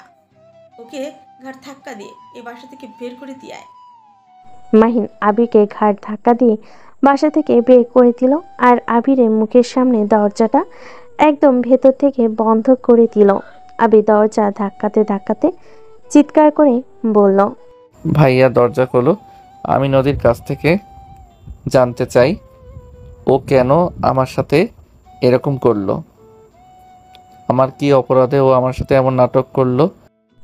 আবির চিৎকার করে কান্না করে আর দরজা ধাক্কাতে থাকে। ওদিকে বাসার ভেতরে সবাই হাসতে থাকে, শুধু আবিরের আব্বু ছাড়া। নদী একটু হাসির অভিনয় করে। কি ব্যাপার, চোখের পানি ফেলছিস কেন?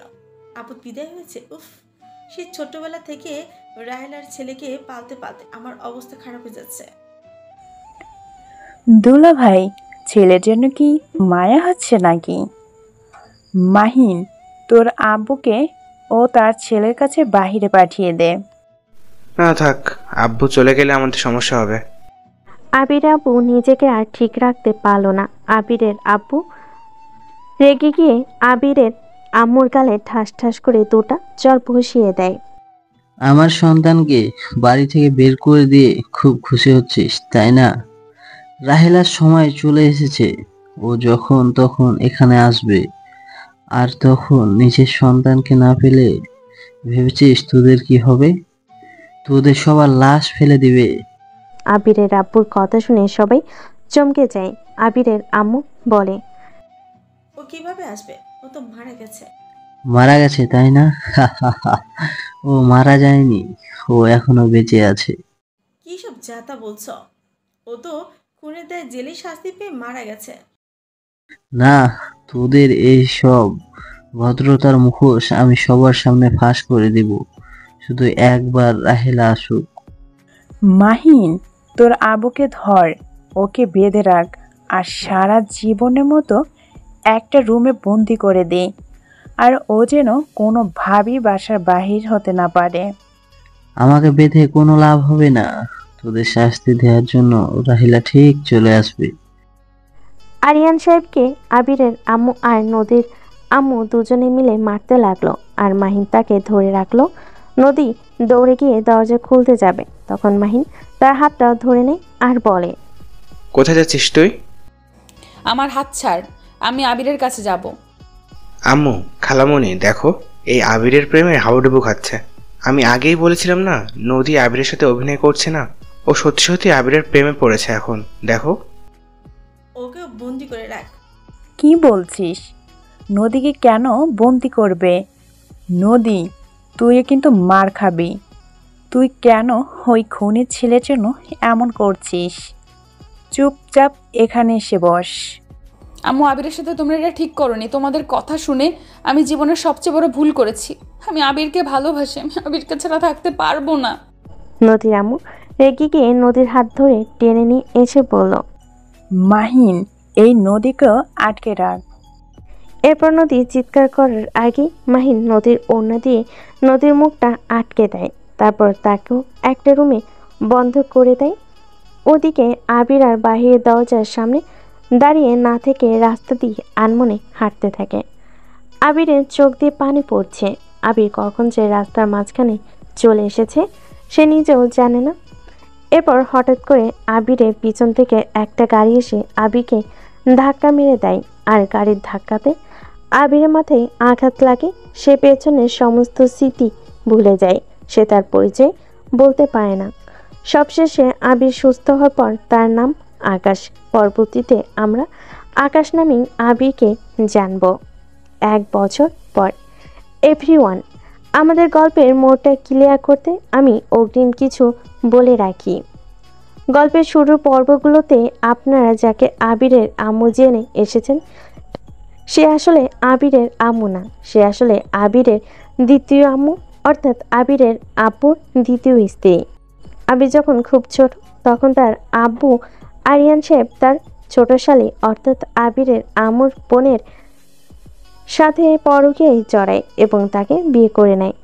তারপর একসময় রাবের পেটে বাচ্চা আসলে আবির আম্মু তাদেরকে আর কিছু বলে না। তখন আবির আম্মু রাহেলা তার বড় মেয়ে মানে আবিরের বড় বোন আতিয়া আর আবিরকে নিয়ে দূরে চলে আসে। এরপর সে আতিয়াকে দেখাশোনা করার জন্য বিদেশে পাঠিয়ে দেয়। কিছু বছর পর পরিবারে এসব কাজে তার আপন বড় ভাই তার সাথে বেইমানি করে, সে রাগে বসে তাকে খুন করে। আর জেলে যাবার আগে সে আবিরকে তার বোন রাবেয়া, যাকে আপনার এতদিন আবিরের আম্মু হিসেবে চিনে আসছেন, তার কোলে দিয়ে যায়। এসবের মধ্যেই আবার আতিয়া পড়াশোনা শেষ করে দেশে ফিরে আর সেই একজন উকিল হিসাবে কোর্টে জয়েন করে আর তার আম্মুর কেসটাতে লড়ে সে তার আম্মুর সাজাটা কমিয়ে আনে। আর নির্দিষ্ট সাজা শেষ হলে রাহেলা বেগম জেল থেকে মুক্তি পেয়ে তার বোনের বাসায় আবিরে খোঁজে যায়, কিন্তু সে তাকে পায় না। কেন পায় না তা তো নিশ্চয়ই আপনারা জানেন, আবির কেন বাসায় নেই। যাই হোক, আবিরকে না পেয়ে শেষমেশ আবিরের আম্মু রাহেলা বেগম থানায় একটি মামলা করেন। তার বোনের বিরুদ্ধে তার ছেলেকে তারা কোথাও লুকিয়ে রেখেছে। এটা হচ্ছে গল্পের মোড়। এবার গল্পে ফিরে আসি। আম্মু, আম্মু, কোথায় তুমি? কি হয়েছে? এভাবে চিৎকার করছো কেন? আম্মু, এই দেখো তোমার ছেলে আমার এই রুমটার কি অবস্থা করেছে, সব কিছু এলোমেলো করে দিয়েছে। তুমি তোমার ছেলেকে সামলাবে নাকি আমি কোনো ব্যবস্থা করব? এভাবে বলছিস কেন? তুই তো জানিস ওর মাথা ঠিক নাই। তোকে না বলেছি ওর সাথে লাগতে যাস না? উফ, তুমি সবসময় ওর হয়ে কথা বলো কেন? আমি তোমার নিজের সন্তান নাকি ও তোমার নিজের সন্তান? অবশ্যই। তুই রাগ করিস না, আমি রহিমা খালাকে পাঠিয়ে দিচ্ছি, উনি সব কিছু ঠিক করে দেবে। রাহেলা বেগম চলে গেল আর আতিয়াও রেডি হতে থাকলো। রাহেলা বেগম আকাশের দিকে তাকিয়ে বলল, আকাশ, তুমি আপুর রুমে সব এলোমেলো করেছো কেন? আকাশ মাথা চুলকাতে চুলকাতে বলল, আম্মু, আপু আমাকে আবারও মেরেছে। আমি তো শুধু চকলেট চেয়েছিলাম, কিন্তু আপু আমাকে মারলো, তাই আমি সব কিছু ফেলে দিয়েছি। হি হি হি। শোনো, তুমি আর আপুর কাছে যাবে না। তোমার যা লাগবে আমার কাছে বলবে, না হয় রহিমা খালার কাছ থেকে নিয়ে নেবে, কেমন? আচ্ছা আম্মু, আজকে আমাকে ঘুরতে নিয়ে যাবে না? আমি ঘুরতে যাব। আমি আজকে কোর্টে যাব বাবা, আমি কোর্ট থেকে এসে তোমাকে নিয়ে যাব। আম্মু, আমিও তোমার সাথে কোর্টে যাব। আমি তোমার সাথে গিয়ে পুলিশ দেখব। আচ্ছা ঠিক আছে, তাহলে তুমি রুমে গিয়ে নতুন শার্ট প্যান্ট পরে আসো। আকাশ খুশি হয়ে হাততালি দিতে দিতে নিজের রুমে চলে গেল আর নতুন শার্ট প্যান্ট পরে নিচে রাহেলা বেগমের কাছে চলে আসলো। আকাশ আসলে রাহেলা বেগম আকাশের শু ঠিক করে দেয়, আকাশের শার্টের বোতাম ঠিক করে লাগিয়ে দেয়। সব কিছু ঠিক করে দিয়ে আকাশকে নিয়ে সে বের হয়ে পড়ে কোর্টের উদ্দেশ্যে। কোর্টে পৌঁছে আকাশকে সাথে নিয়ে রাহেলা বেগম কোর্টের ভিতর প্রবেশ করে আর সামনের চেয়ারগুলোতে গিয়ে তারা বসে। আস্তে আস্তে সবাই কোর্টে উপস্থিত হচ্ছে। এরই মধ্যে রাবেয়া বেগম, মাহিমের আম্মু, আকাশকে দেখলে অবাক হয়ে যায়। যাকে লুকিয়ে রাখার অভিযোগে তাদের নামে মামলা করেছে রাহেলা, তাকে সাথে নিয়ে কিনা কোর্টে এসেছে রাহেলা। কোর্টের কাঠগড়ায় দাঁড়িয়ে রাবিয়া বেগম রাহেলা বেগমের দিকে তাকিয়ে বলে, জজ সাহেব, আমাদের নামে যে মামলাটা দেওয়া হয়েছে এটা সম্পূর্ণ মিথ্যা। আমরা ওনার ছেলেকে লুকিয়ে রাখিনি, উনি আমাদের নামে মিথ্যে মামলা চালিয়ে যাচ্ছে। উনি নিজেই ওনার সন্তানকে লুকিয়ে রেখেছিল, আর যাকে নিয়ে এত কিছু উনি তাকে নিয়ে এখানে এসেছে। কি যাতা বলছেন আপনি? আমি আমার সন্তানকে কিভাবে এখানে নিয়ে এসেছি? অবশ্যই তুমি নিজে তোমার সন্তানকে নিয়ে এখানে এসেছ, তারপর আবার আমাদের নামে মিথ্যে মামলা দিয়েছ। জজ সাহেব, ওনার পাশে যে ছেলেটাকে দেখছেন ওই ছেলেটাই হচ্ছে আবির। আর আবির, কি ব্যাপার, তুই কথা বলছিস না কেন? আবির মাথা চুলকাতে চুলকাতে এদিক ওদিক তাকাচ্ছে আর সবাইকে দেখছে। আসলে তো তার এখন কোনো কিছুই মনে নেই। এরপর আরিয়ান সাহেব আবিরকে গিয়ে জড়িয়ে ধরে। আবির অবাক হয়ে তাকে ধাক্কা দিয়ে সরিয়ে দেয়। তার কোনো কিছুই মনে নেই, তাই সে তার আব্বুকে চিনতে পারছে না। উফ আঙ্কেল, আমাকে জড়িয়ে ধরছেন কেন? আবির, এসব কি বলছিস? আমি তোর বাবা, তুই আমাকে আঙ্কেল কেন বলছিস? আমাকে ক্ষমা করে দে। সেদিন আমি তোর হয়ে কিছু করতে পারিনি, কিছু বলতে পারিনি। রাহেলা বেগম সহ উপস্থিত সবাই যেন চমকে গেল। জজ সাহেব সবকিছুর প্রমাণ পেয়ে সবাইকে ছেড়ে দিল। আর এভাবেই সবার উপর মিথ্যা মামলার জন্য রাহেলা বেগমকে শাসিয়ে দিল। সে যেন আর কখনো এমন কাজ না করে। এরপর সবাই কোর্ট থেকে বের হয়ে বাইরে আসলে আতিয়া রেগে তার আম্মুকে বলে, আমি নিজেও বুঝতে পারছি না কি থেকে কি হলো। আবির আম্মু আবিরকে জড়িয়ে ধরে কান্না করতে করতে আবিরের কাছে ক্ষমা চাইতে থাকলো আর তাকে জড়িয়ে ধরতে চেষ্টা করছিল। আবির তার মাথায় হাত দিয়ে চিৎকার করতে করতে তার আম্মুকে অর্থাৎ রাহেলা বেগমকে ডাকছিল। আম্মু। আবিরের ডাক শুনে রাহেলা বেগম, রাবিয়া বেগম দুজনে আবিরের দিকে এগিয়ে আসতে থাকে। এর মধ্যে রাহেলা বেগম আবিরকে এসে জড়িয়ে ধরে। ওদিকে রাবিয়া বেগম মাহিমের আম্মু ছুটে আসতে নিলে মাহিন পেছন থেকে তার আম্মুর হাত টেনে ধরে। ওয়েট আম্মু, আবির আব্বুকেও চেনে না কেন? আর ও এমন পাগলের মতো ব্যবহার করছে কেন? বিষয়টা দেখতে হচ্ছে তো। আকাশ, শান্ত হও, কান্না করো না, আমি এসে গেছি তো। ওই আঙ্কেলটা পচা। চলো, তুমি আমার সাথে বাসায় চলো। রাহেলা, তুমি আবিরকে আকাশ কেন বলছো? আর আবিরের কি হয়েছে? ও এমন করছে কেন? সব পরে বলবো। ওকে নিয়ে এখন আমার বাসায় যেতে হবে, তা না হলে ও এখানে মারামারি শুরু করবে। রাহেলা, আমি তোমার সাথে যেতে চাই। আমি আবিরকে ছাড়া ওই বাসায় যাব না। এত ভালোবাসা এখন কোথা থেকে আসছে? হ্যাঁ, তুমি আর কত রূপ ধারণ করবে বলতে পারো? আমি তোমার স্ত্রীকে কখনোই ছাড়বো না। রাহেলা, তুমি আমাকে তোমার সাথে নিয়ে চলো। আমি তোমাকে সবকিছু খুলে বলবো। প্লিজ, দয়া করে আমাকে আর ওই বাসায় যেতে বলো না। আম্মু, আব্বুকে নিয়ে চলো না। রাহেলা বেগম আর কিছু না বলে আবিরকে নিয়ে গাড়িতে ওঠে আরিয়ান সাহেব আর তার মেয়েও। ওদিকে মাহিনের আম্মু আর নদীর আম্মু বাসায় চলে গেল। এদিকে বাসায় পৌঁছে রাহেলা বেগম, আতিয়া আর তার আব্বু সহ সবাই বসে আছে। আবিরকে ঘুমের ইনজেকশন দেওয়া হয়েছে, তাই আবির এখন ঘুমাচ্ছে। রাহেলা বেগম আবিরের আব্বুর দিকে তাকিয়ে বলে, আকাশ যে আসলে আবির, আমি এটা জানতাম না। সেদিন আবির একটা গাড়ির সামনে ধাক্কা খেয়ে সোজা আমার গাড়ির সাথে এসে ধাক্কা খেয়েছিল। সেখান থেকে আমি ওকে নিজের কাছে নিয়ে এসেছিলাম। মাথায় আঘাত লাগার কারণে ও নিজের নামও বলতে পারে না, এমন পাগলামো করে। মেডিসিন খাওয়ায় এখন একটু কিছুটা সুস্থ হয়েছে। কেমন অ্যাক্সিডেন্ট হয়েছিল? আর ও এখন আমাদের কাউকে চেনে না। যাক, ভালোই হয়েছে। অতি জানলে কোনো কিছুই সহ্য করতে পারবে না আবির। মানে? আবিরের আব্বু রাহেলা বেগমকে অতীতের সব কথা খুলে বলল। রাহেলা বেগমের শরীর আগে কাঁপতে লাগলো, তার চোখ দুটো লাল বর্ণ ধারণ করলো। আবিরের আব্বু রাহেলা বেগমের হাতের উপর হাত রেখে বলল, আরিয়ান সাহেব, শান্ত হও।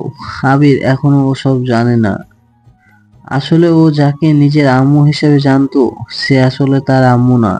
আবির যদি এসব জানতে পারে তাহলে খুব কষ্ট পাবে। ও ওর আম্মুকে অনেক ভালোবাসে। যে ওই মহিলার সাহস কি করে হয় আমার সন্তানের সাথে এত বড় অভিনয় করে? আমি ওকে খুন করে তারপর আবার জেলে চলে যাব। তারপর আমি ওকে কিছুতেই শান্তিতে থাকতে দিব না। রাহেলা, বাদ দাও। ওকে খুন করে নিজের হাতে ময়লা করতে হবে না। এমনিতেই ও অনেক ভয়ে ভয়ে জীবন পার করছে। ও একদিনে শান্তিতে ঘুমাতে পারে নাই। প্রতিটা রাতে আমি ওকে ছটফট করতে দেখেছি। ওর শাস্তি ও নিজে পাবে। ওর প্রতি মায়া বাড়ছে নাকি তোমার? একদম না। আচ্ছা রাহেলা, নদীকে আমি কল দেব, আবিরের ব্যাপারে সব বলি। না, একদমই না। ওই মেয়েটা আমার ছেলের সাথে বেইমানি করেছে। আমি আর ওই মেয়েকে আমার ছেলের সামনে আর দেখতে চাই না। রাহেলা, আসলে নদীর কোনো দোষ নেই। নদীকে জোর করে এমনটা করতে বলেছিল। আর নদী ও আবিরকে সত্যি অনেক ভালোবাসে। আর তুমি যে ওদের বিরুদ্ধে এত সব প্রমাণ পেয়েছো, এগুলো সব তোমাকে নদী দিয়েছে ওদের বিরুদ্ধে, তার পুরো পরিচয় গোপন করে। কি?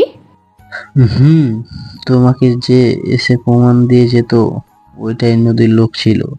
আর রাহেলা, নদীর পেটে আবিরের সন্তান আছে। তুমি প্লিজ ওকে ক্ষমা করে দাও। প্লিজ, আমি ওকে কল দিয়ে বলি এখানে আসতে। ও আবিরের জন্য নিজেকে শাস্তি দিতে দিতে কি অবস্থা করে ফেলেছে, তুমি ওকে দেখলে বুঝতে পারবে। আবিরের আপু এরপর নদীকে কল দিয়ে তাদের বাসার ঠিকানা দেয়।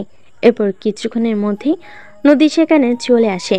বাসার সামনে এসে নদী আবিরের আব্বুকে কল দেয়। এরপর বাসার ভেতর থেকে আবিরের বোন আতিয়ে এসে তার ভাবি অর্থাৎ নদীকে বাসার ভেতর নিয়ে যায়। নদী বাসার ভেতরে যেতে সে অবাক হয়ে যায়। নদী দেখতে পায় আবির সোফায় বসে চকলেট খাচ্ছে আর টিভিতে কার্টুন দেখছে।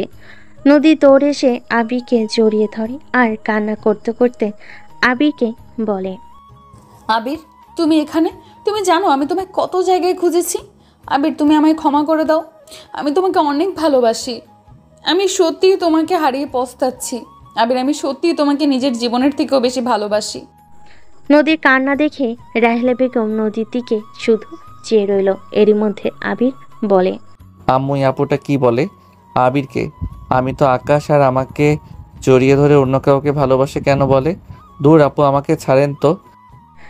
আবির ধাক্কা দিয়ে নদীকে তার কাছ থেকে দূরে সরিয়ে দেয়। নদী পড়ে যেতে নিলে তখন আতিয়া তাকে ধরে নেয় আর বলে, আকাশ, এবার ধাক্কা কেন দিচ্ছ ওকে? আম্মু দেখো, আপু কিন্তু আবার আমার উপর রাগ দেখাচ্ছে। আমি কিন্তু আপুকে কামড় দিব। আবির, এটা কি ধরনের ব্যবহার? আবির, কি হয়েছে তোমার? তুমি এইভাবে কেন কথা বলছো? নদী, শান্ত হও। আবির এখনো আমাদের কাউকে চেনে না। কি? ওর কি হয়েছে? আসলে তোমরা যেদিন ওকে বাসা থেকে বের করে দিয়েছিলে, সেদিন ওর একটা কার অ্যাক্সিডেন্ট হয়। এরপর আবিরের আপু আরিয়ান সাহেব নদীকে সবকিছু খুলে বলে। সবকিছু শুনে নদী কয়েক পা পিছনে গিয়ে কান্না করতে করতে আবিরের সামনে হাঁটু গেড়ে বসে বলে, আসলে সব কিছু আমার দোষ। সেদিন যদি আমি তোমার সাথে অমনটা না করতাম, তাহলে আজ আমরা সুখে থাকতে পারতাম। তোমার আজ এমন অবস্থা হতো না। আবির, তুমি আমাকে মারো, তুমি আমাকে শাস্তি দাও। নদী আবিরের হাত দিয়ে নিজের গালে মারতে থাকলো। আবিরও মজা পেয়ে নদীর গালে ঠাস ঠাস করে থাপ্পড় মারতে থাকে। তখন রাহেলা বেগম আর আতিয়া আবিরের হাত ধরে বলে, আকাশ, এসব কি করছো? ওই মেয়েটার পেটে তো বাবু। তুমি যদি ওকে এইভাবে মারো তাহলে পেটের বাবুটা তো কষ্ট পাবে। ও, ওই আপুর পেটে বাবু আছে? সরি সরি আপু, কিন্তু আমার কি দোষ? উনি তো আমার হাত দিয়ে নিজের গালে থাপ্পড় মারছিল, তাই আমিও একটু মেরে দিলাম। হা হা হা। নদী, তুমি ওঠো। এই ছেলের মাথা একেবারে খারাপ, ওকে এইভাবে সামলানো যায় না। খালু, আমি ওকে এইভাবে একদম দেখতে পারছি না। ওকে কি কোনোভাবে সুস্থ করা যায় না? ওষুধপত্র খাওয়ানো হচ্ছে। আল্লাহর উপর ভরসা রাখো, ও সুস্থ হয়ে যাবে ইনশাআল্লাহ। ওকে ওর মতো থাকতে দাও। ওর কাছে তুমি গেলে কখন না কখন তোমার পেটে আঘাত করে দেবে, বলা যায় না। আমার বিশ্বাসও এমন কিছু করবে না। নদী আবিরের পাশে গিয়ে বসে আবিরের হাত থেকে টিভি রিমোট কেড়ে নিয়ে নদী নিজের মতো করে চ্যানেল চালিয়ে দিলে আগের মতো আবির বলে ওঠে, উফ, খালামণি আপুকে সরাবে। আবিরের কথা শুনে সবাই হতবাক হয়ে যায়। সাথে আবির নিজেও অবাক হয়ে নিজের মুখ চেপে ধরে। নদী আবিরের দিকে তাকিয়ে বলে, তোমার মনে আছে আবির, আমি আগে তোমার সাথে এমন করতাম? কি জানি, ধুর, চান তো আমাকে টিভি দেখতে দেন। উফ। এরপর নদী আবিরের সাথে আগের মতো দুষ্টামি করতে গেলে আবির রাগিয়ে একটা ভাব নিয়ে বলে, আপু এখন এখান থেকে জানতো। আম্মু, তুমি কিছু বলছো না কেন? আমি কিন্তু ওনাকে কামড় দেবো বলে দিলাম। রাহেলা বেগম তখন নদীকে সরে আসতে বলে আর তাকে একটা রুম দেখিয়ে দেয়। তারপর নদী সেই রুমে গিয়ে বসে বসে আবিরকে নিয়ে ভাবতে থাকে। রাতে নদী সবার সাথে বসে খাবার খাচ্ছিল। নদী আবিরের প্লেট থেকে একটা চিকেন নিয়ে তার মুখে লাগিয়ে এটো করে আবার আবির প্লেটে রেখে দিল। আবির পেছন থেকে ঘুরে সামনে বসে খাবার খেতে লাগলো। চিকেন খেতে গিয়ে আবির বলে, কি ব্যাপার আম্মু, আমার চিকেন থেকে এমন লিপস্টিকের ঘ্রাণ আসছে কেন? তুই লিপস্টিকের ঘ্রাণও চিনিস? কি জানি মনে হলো তাই বললাম। আম্মু আমি আর খাবো না। তখন আবির হাত ধুয়ে উঠে নিজের রুমে চলে গেল। এদিকে সবাই খাবার খেয়ে বসার রুমে গিয়ে বসে গল্প করতে থাকে। তখন নদী রাহেলা বেগমকে বলে, আন্টি, আমি কি আবিরের সাথে থাকতে পারবো? দেখো নদী, আবিরের এখন মাথা ঠিক নেই। ও তোমাকে কখন কি করে দেবে তার ঠিক নেই। তাই আমি চাই না আমার নাতিপুতির কোনো সমস্যা হোক। আপনি কি আমাকে মেনে নিয়েছেন? বকেন, মেনে নিব না আমি সব শুনেছি। আন্টি বিশ্বাস করেন, আমি আবিরের সাথে প্রতারণা করেছিলাম না, কিন্তু আম্মু, খালামণি আর মাহিন ভাইয়া মিলে আমাকে আবিরের সাথে প্রতারণা করতে সেদিন বাধ্য করেছিল। আমি সব কিছু ইচ্ছে করে চাইনি। আমি এসব না করলে আমাকে ওরা অনেক মারতো। ওরা আমাকে আমার আব্বুর ক্ষতি করার ভয় দেখাতো। এমনকি মাহিন ভাইয়া আমার আব্বুকে কোম্পানি থেকে বের করে দিবে এমন ভয়ও দেখাচ্ছিল। তাই আমি সব কিছুর কোনো উপায় না পেয়ে এমনটা করতে বাধ্য হই। আসলে আমি আমার আব্বুকে খুব ভালোবাসি। আচ্ছা এইসব বাদ দাও, আগামীকাল তো আবিরের 20 বছর পূর্ণ হবে, আর তখনই সব কিছুই আবিরের হয়ে যাবে। কি? হ্যাঁ ঠিকই শুনছো, আগের ওকে শুধু সুস্থ হতে দাও। এসব কথা বলে আরও কিছুক্ষণ সময় কাটিয়ে তারা যে যার রুমে চলে গেল। সকালে ঘুম থেকে উঠে রাহেলা বেগম অফিসে চলে গেল। আবির ঘুম থেকে উঠে গোসল করে নিচে আসে। এসে দেখে আতিয়া আর নদী একসাথে বসে আছে। আতিয়া আবিরকে দেখে বলল, ভাইয়া এদিকে আয়, আম্মু বাসায় নাই, অফিসে গেছে। না, আমি তোমার কাছে যাব না, তুমি খালি আমাকে মারো। মারবো না, এদিকে আয়। এরপর নদী আবিরের দিকে তাকিয়ে ভুরু কুঁচকে বলে, এই আবির, তোমার কি লজ্জা কমে গেছে নাকি? বড় বোনের সামনে এভাবে ছোট ছোট প্যান্ট পরে কিভাবে এসেছো? আরে এটা তো নিত্যদিনের কাজ। কি? ও এমন অবস্থায় প্রতিদিন আসে? তারপর আম্মু সব ঠিক করে দেয়। নদী আবিরের কাছে গিয়ে তার শার্টের বোতাম খুলে সবগুলো ঠিক করে লাগিয়ে দিল।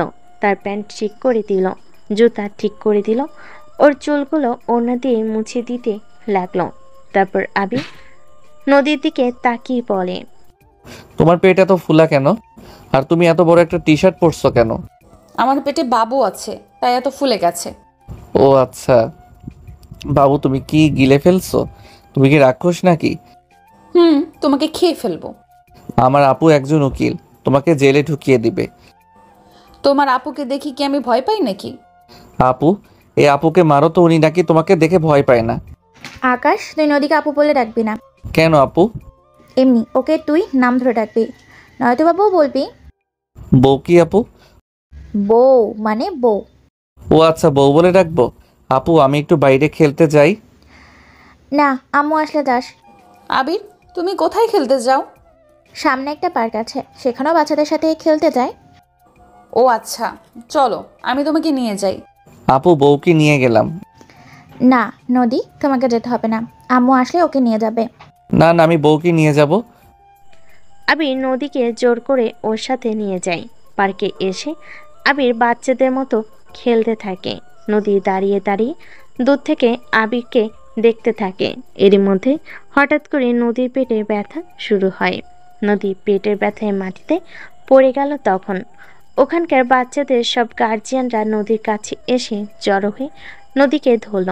আবির মানুষের ভিড় দেখে দৌড়ে এসে নদীকে কোলে তুলে নিয়ে বলে, বউ কি হয়েছে, এইভাবে পেটে হাত দিয়ে কান্না করছো কেন?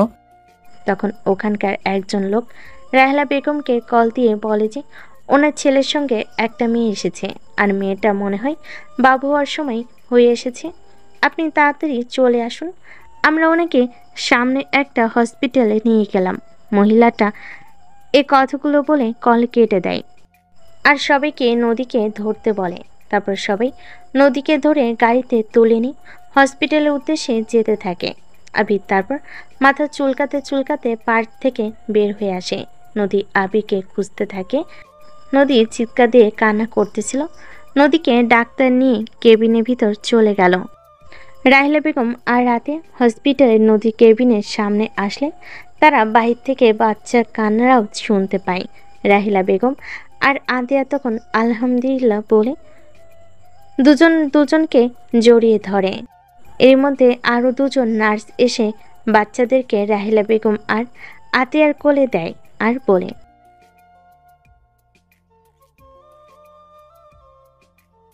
রাহিলা বেগম খুশিতে কান্না করে দেয়। দুটো বাচ্চা কপালে চুমু দিয়ে ওদের নিয়ে কেবিনের ভিতর চলে আসে। নদী রাহিলা বেগম আর আতিয়াকে দেখে বলে, আন্টি, আবির কোথায়? আবির কোথায় মানে? আবিরকে তো এখানে কোথাও দেখলাম না। ও তো পার্কে ছিল। এত চিন্তা করো না, আমি দেখছি। রাহিলা বেগম বাচ্চাগুলোকে আতিয়ার কাছে দিয়ে হসপিটাল থেকে বের হয়ে সোজা পার্কে গিয়ে আবিরকে খুঁজতে লাগলো। সারা পার্ক খুঁজেও আবিরকে কোথাও পেল না। রাহিলা বেগম এক প্রকার কান্না করতে করতে তখন বাসে চলে আসলো। বাসে এসে দেখে আবির এখানেও নেই। সে আবিরকে অনেক খোঁজাখুঁজি করার পর না পেয়ে পুলিশের কাছে চলে যায়। এরপর আবিরে একটা ছবি দিয়ে থানায় জিডি করে, আবার হসপিটালে ফেরত আসে। আর এদিকে আবির রাস্তার পাশে বসে কান্না করছে। সবাই আবিরকে ঘিরে তার নাম ঠিকানা জিজ্ঞেস করে, কিন্তু সে কিছুই বলতে পারে না। ঠিক তখনই ওই রাস্তা দিয়ে রাবিয়া বেগম, অর্থাৎ আপনারা যাকে আগে আবিরের আম্মু বলে জেনে এসেছেন, সে যাচ্ছিল। আবিরের কণ্ঠ শুনে রাবিয়া বেগম গাড়ি থামিয়ে আবিরের কাছে এসে বলে, আপনারা সবাই যান, আমি ওর আম্মু হই। এরপর রাবিয়া বেগম আবিরকে নিয়ে গাড়িতে উঠে পড়ে। আবির রাবিয়া বেগমের দিকে তাকিয়ে বলে, আন্টি, আপনি আমার আম্মু না তো? আবির, আমাকে তুমি চিনো না? আমি তো তোমার আম্মু হই। না, আমি আপনাকে চিনি না। আপনি আমার আম্মু না। আমি আম্মুর কাছে যাব। আমাকে কোথায় নিয়ে যাচ্ছেন? এরপর আবির চিৎকার করতে থাকে। ড্রাইভার আর কোনো উপায় না পেয়ে গাড়ি থামিয়ে দেয়। আবির গাড়ি থেকে নেমে দৌড়ে চলে যেতে নেবে, তখন বিপরীত পাশ থেকে আসা আরেকটা গাড়ির সাথে আবির ধাক্কা খায়। তখন রাবিয়া বেগম আর ড্রাইভার দৌড়ে গিয়ে আবিরকে ধরে গাড়িতে তুলে নিয়ে আনে আর কান্না করতে করতে বলে, আবির, আবির চোখ খোল বাবা। আবির, তোর কি হলো? চোখ খোল। আবিরের চোখ আস্তে আস্তে বন্ধ হয়ে গেল আর আবিরের মাথা থেকে প্রচণ্ড রক্ত ঝরে পড়তে লাগলো। রাবিয়া বেগম তার ওড়না দিয়ে আবিরের মাথা বেঁধে দিল আর তারা সাথে সাথে আবিরকে হসপিটালে নিয়ে গেল। ড্রাইভার আর রাবিয়া বেগম কেবিনের বাইরে দাঁড়িয়ে আছে। রাবিয়া বেগম কান্না করছে। ড্রাইভার আবিরের আব্বু আরিয়ান সাহেবকে কল দিয়ে সব কিছু জানিয়ে দেয় আর কিছুক্ষণের মধ্যে তারা হসপিটালে চলে আসে। রাবিয়া বেগম আবিরের আব্বুকে দেখে কাছে গিয়ে জড়িয়ে ধরে বলে, আমি আবিরকে আটকে রাখতে পারিনি। আবির দৌড়ে রাস্তা পার হতে গিয়ে এভাবে আঘাত পেয়েছে। বিশ্বাস করো, আমি আবিরের কোনো ক্ষতি চাইনি। এত নাটক করো না। আমি জানি আবিরের কিছু হলে তোমার কোনো কিছু যায় আসে না। এসব নাটক দয়া করে আমার সামনে না করো। হ্যাঁ, তুমি ঠিক বলেছ। আমি তো নাটক করছিলাম। আচ্ছা যাই হোক, আমি তাহলে আসছি। রাহেলা, আমি তোমার ছেলেকে হসপিটালে ভর্তি করে দিয়েছি। এখন আবার তুমি আমার উপর দোষ দিও না। তারপর রাবিয়া বেগম ড্রাইভারকে নিয়ে হসপিটাল থেকে চলে যায়। আবিরের আম্মু অর্থাৎ রাহেলা বেগম আর কিছু বলে না। আবিরের কেবিনের থেকে ডাক্তার বের হতে রাহেলা বেগম ডাক্তারের দিকে এগিয়ে যায়। ডাক্তার তাকে রক্তের ব্যবস্থা করতে বলে। আবিরের শরীরে রক্ত লাগবে। তখন আবিরের আব্বু আর আতিয়া দুজনে মিলে আবিকে রক্ত দেয়। 3 দিন পর আবিরের জ্ঞান ফিরে। সে জ্ঞান ফিরে নিজেকে হসপিটালে বেডে শুয়ে থাকতে দেখে। তারপর সে তাড়াহুড়ো করে বেড থেকে উঠতে গিয়ে মাথায় ব্যথা অনুভব করে। সে কেবিন থেকে উঠে বের হওয়ার চেষ্টা করে। তার রাহেলা বেগমের চোখে পড়লে সে বলে, আকাশ, তুই কি করছিস? আব্বু, আমি এখানে কেন? সে সব পরে বলছি, আগে বলো তুই আমাকে চিনতে পেরেছিস? আব্বু কি বলো, তোমাকে কেন চিনতে পারবো না? আচ্ছা তুই এখানে রেস্ট কর, চুপচাপ এখানে শুয়ে থাক। আমি এখানে কেন থাকবো? আমি এখানে থাকতে পারবো না, আমি বাসায় যাব। বাসে যাওয়ার কথা মনে পড়তে আবিরের আগে সব কিছু মনে পড়ে যায়। আবির তার আব্বুর দিকে তাকিয়ে বলে, আব্বু, আম্মু, ভাইয়া কেমন আছে? ওদের কথা রাখ। নদীর কি ভাইয়ার সাথে বিয়ে হয়ে গেছে? যাক, ওরা সুখে থাক, এই দোয়া করি। রাহেলা, তুমি আবিরকে নিয়ে যাও, আমি বিলটা পে করে আসি। আচ্ছা আকাশ, তুই আমার সাথে চল। সরি, আপনাকে চিনি না। আমি আকাশ না, আমি আবির। আর এ কি, আমার মুখের এই অবস্থা কেন? আমি তো চিকন ছিলাম, তাহলে এত মোটা হয়ে গেলাম কিভাবে? আব্বু, আমি কতদিন এখানে ছিলাম? তুমি আমার সাথে চলো, আমি যেতে যেতে তোমার সব কিছু ঘুরে বলছি। আবির রাহেলা বেগমের সাথে যেতে রাজি হয়।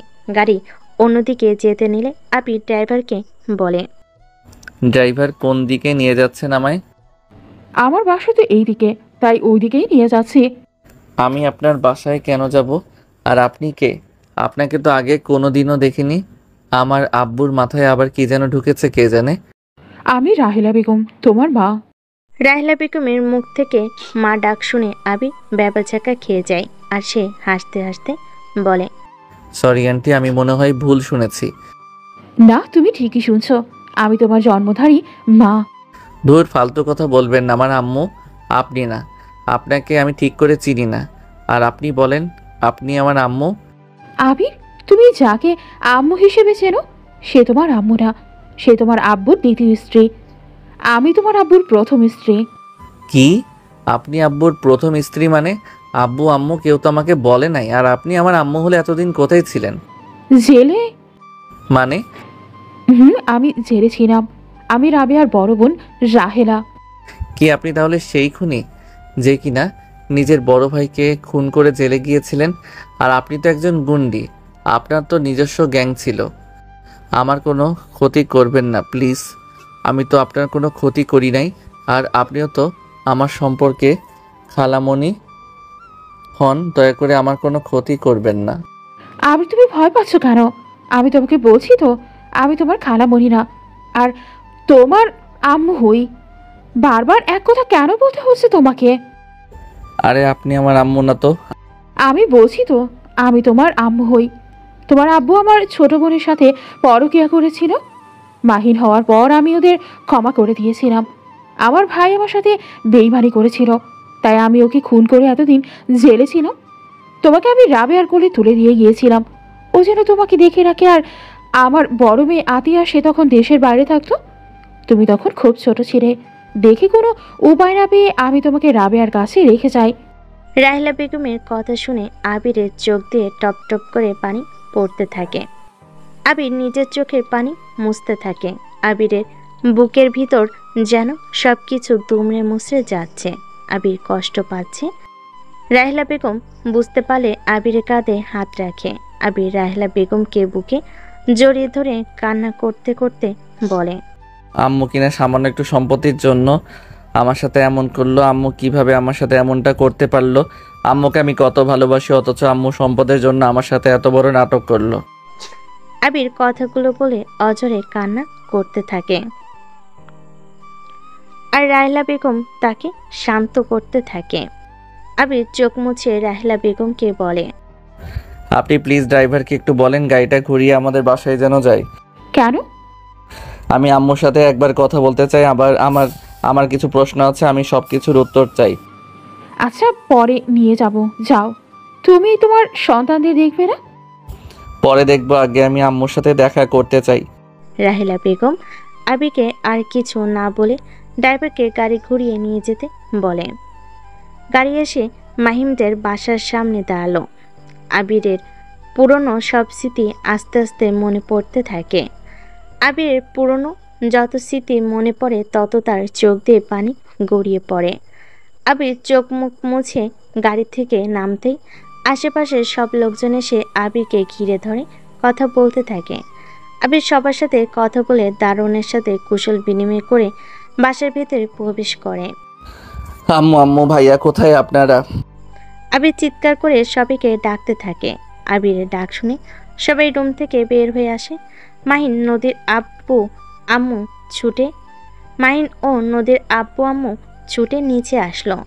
আবির মাহিনের আম্মুকে, অর্থাৎ এতদিন সে যাকে নিজের আম্মু বলে জেনে এসেছে তাকে শক্ত করে জড়িয়ে ধরে কান্না করতে থাকে। এতে রাবিয়া বেগম যেন চমকে যায়। সে চুপচাপ দাঁড়িয়ে থাকে, তার চোখ দিয়ে কয়েক ফোঁটা পানি ঝরে পড়তে থাকে। আবির ওনাকে ছেড়ে দিয়ে বলে, সরি আন্টি, আবেগে জড়িয়ে ধরে ফেলছি। খালামণি, খালু ভাইয়া কেমন আছেন? আবির, আমাকে আন্টি বলছিস কেন? তো কি বলবো আন্টি, আপনি তো আমার আন্টি হন। কি নাটক করতে এসেছিস এখানে? নিজের সম্পদ বুঝে নিতে এসেছিস নাকি? কি মনে হয় তোমাদের আমি আমার সম্পদ বুঝে নিতে আসছি? কোনোদিন তা পারবি না। তুই এখান থেকে বের হয়ে যা। মাহিম আবিরকে ধাক্কা দিয়ে বাসা থেকে বের করে দিতে যাবে, তখন রাহিলা বেগম মাহিমের গালে ঠাস ঠাস করে দুটো থাপ্পড় মেরে বলল, আমার ছেলে গায়ে হাত দেওয়ার সাহস করো না। আমি কেমন মানুষ সেটা কিন্তু তোমার আব্বু আম্মু ভালো করে জানে। এই বাড়ি আমার, আর এই বাড়ি এসব এখন আমার ছেলের নামে হয়ে গেছে, তাই এই বাড়ির মালিক এখন আমার ছেলে। আমরা এসব মানি না। মাহিন চুপ কর। আবির এই বাড়ির মালিক, ওর এখন 20 বছর হয়ে গেছে। কি যা ইচ্ছা হোক, আমি এই বাড়ি থেকে এক পাও সরবো না।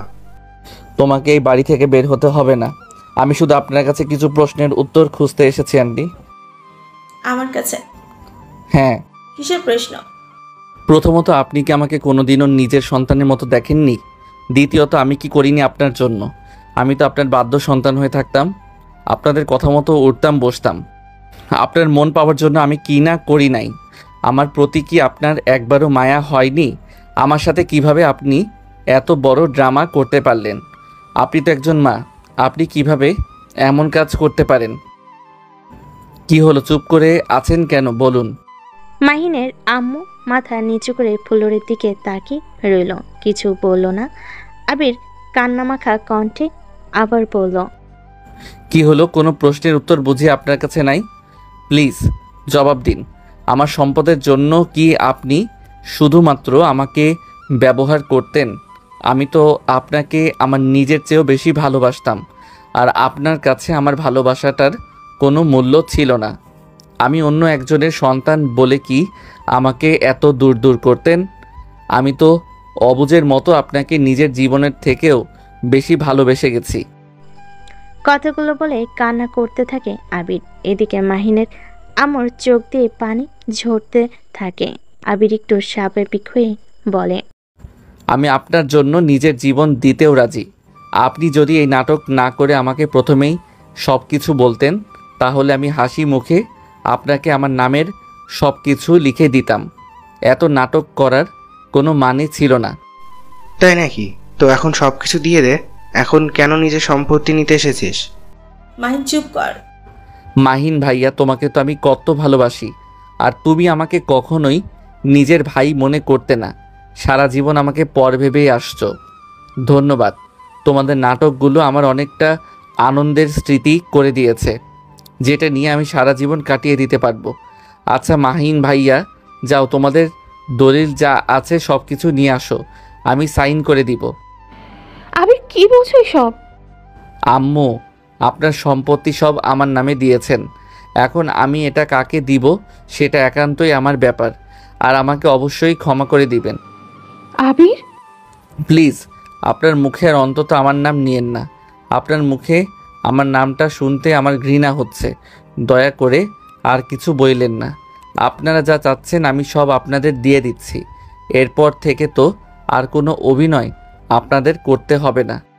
মাহিনের আম্মু আর কিছু বলতে যাবে, তখনই মাহিন এসে আবিরের হাতে দলিল দেয়। আবির সোফায় বসে টি টেবিলের উপর দলিলটা রেখে বলল, মাহিন ভাইয়া, একটা পেন দাও। আর হ্যাঁ, তোমাকে আমাকে একটা কথা দিতে হবে। কি কথা? তুমি কখনই আম্মুর হাত ছেড়ে দিবে না। আম্মুর সাথে খারাপ ব্যবহার করবে না, সবসময় আম্মুর পাশে থাকবে। আম্মুকে কখনোই কষ্ট দিবে না। তোর যে কাজ সেটা কর। ও হ্যাঁ, ওইটা তো তোমার আম্মু। আবির চোখের পানি ফেলতে ফেলতে কাঁপা কাঁপা হাতে দলিলের সব জায়গায় সাইন করে দেয়। মাহিনের আম্মুর চোখ দিয়ে টপ টপ করে পানি ঝরে পড়তে থাকে, কিন্তু সে আবিরকে কিছু বলতে চাইলেও বলতে পারে না। আবির দলিলটা সাইন করে দলিলটা রাবিয়া বেগমের হাতে দিয়ে বলল, আম্মু, এটার জন্য তুমি আমাকে অনেক সুন্দর একটা জীবন দিয়েছো, আর আমি এই জিনিসটা তোমাকে না দিয়ে কি পারি বলো? এই দেখো আম্মু, আমি সব কাগজে সাইন করে দিয়েছি। আম্মু, আজ থেকে এগুলো সব তোমাদের। আম্মু, তুমি অনেক খুশি তাই না? আম্মু, কি হলো, হাসো। তোমার চোখে পানি মানায় না, প্লিজ হাসো। আবির রাবেয়া বেগমের চোখের পানি মুছে দিয়ে তাকে হাসতে ইশারা করলো। এখন তোমরা সবাই হাসো। তোমরা তো এটাই চেয়েছিলে। খালামণি, তোমাকে অনেক ধন্যবাদ।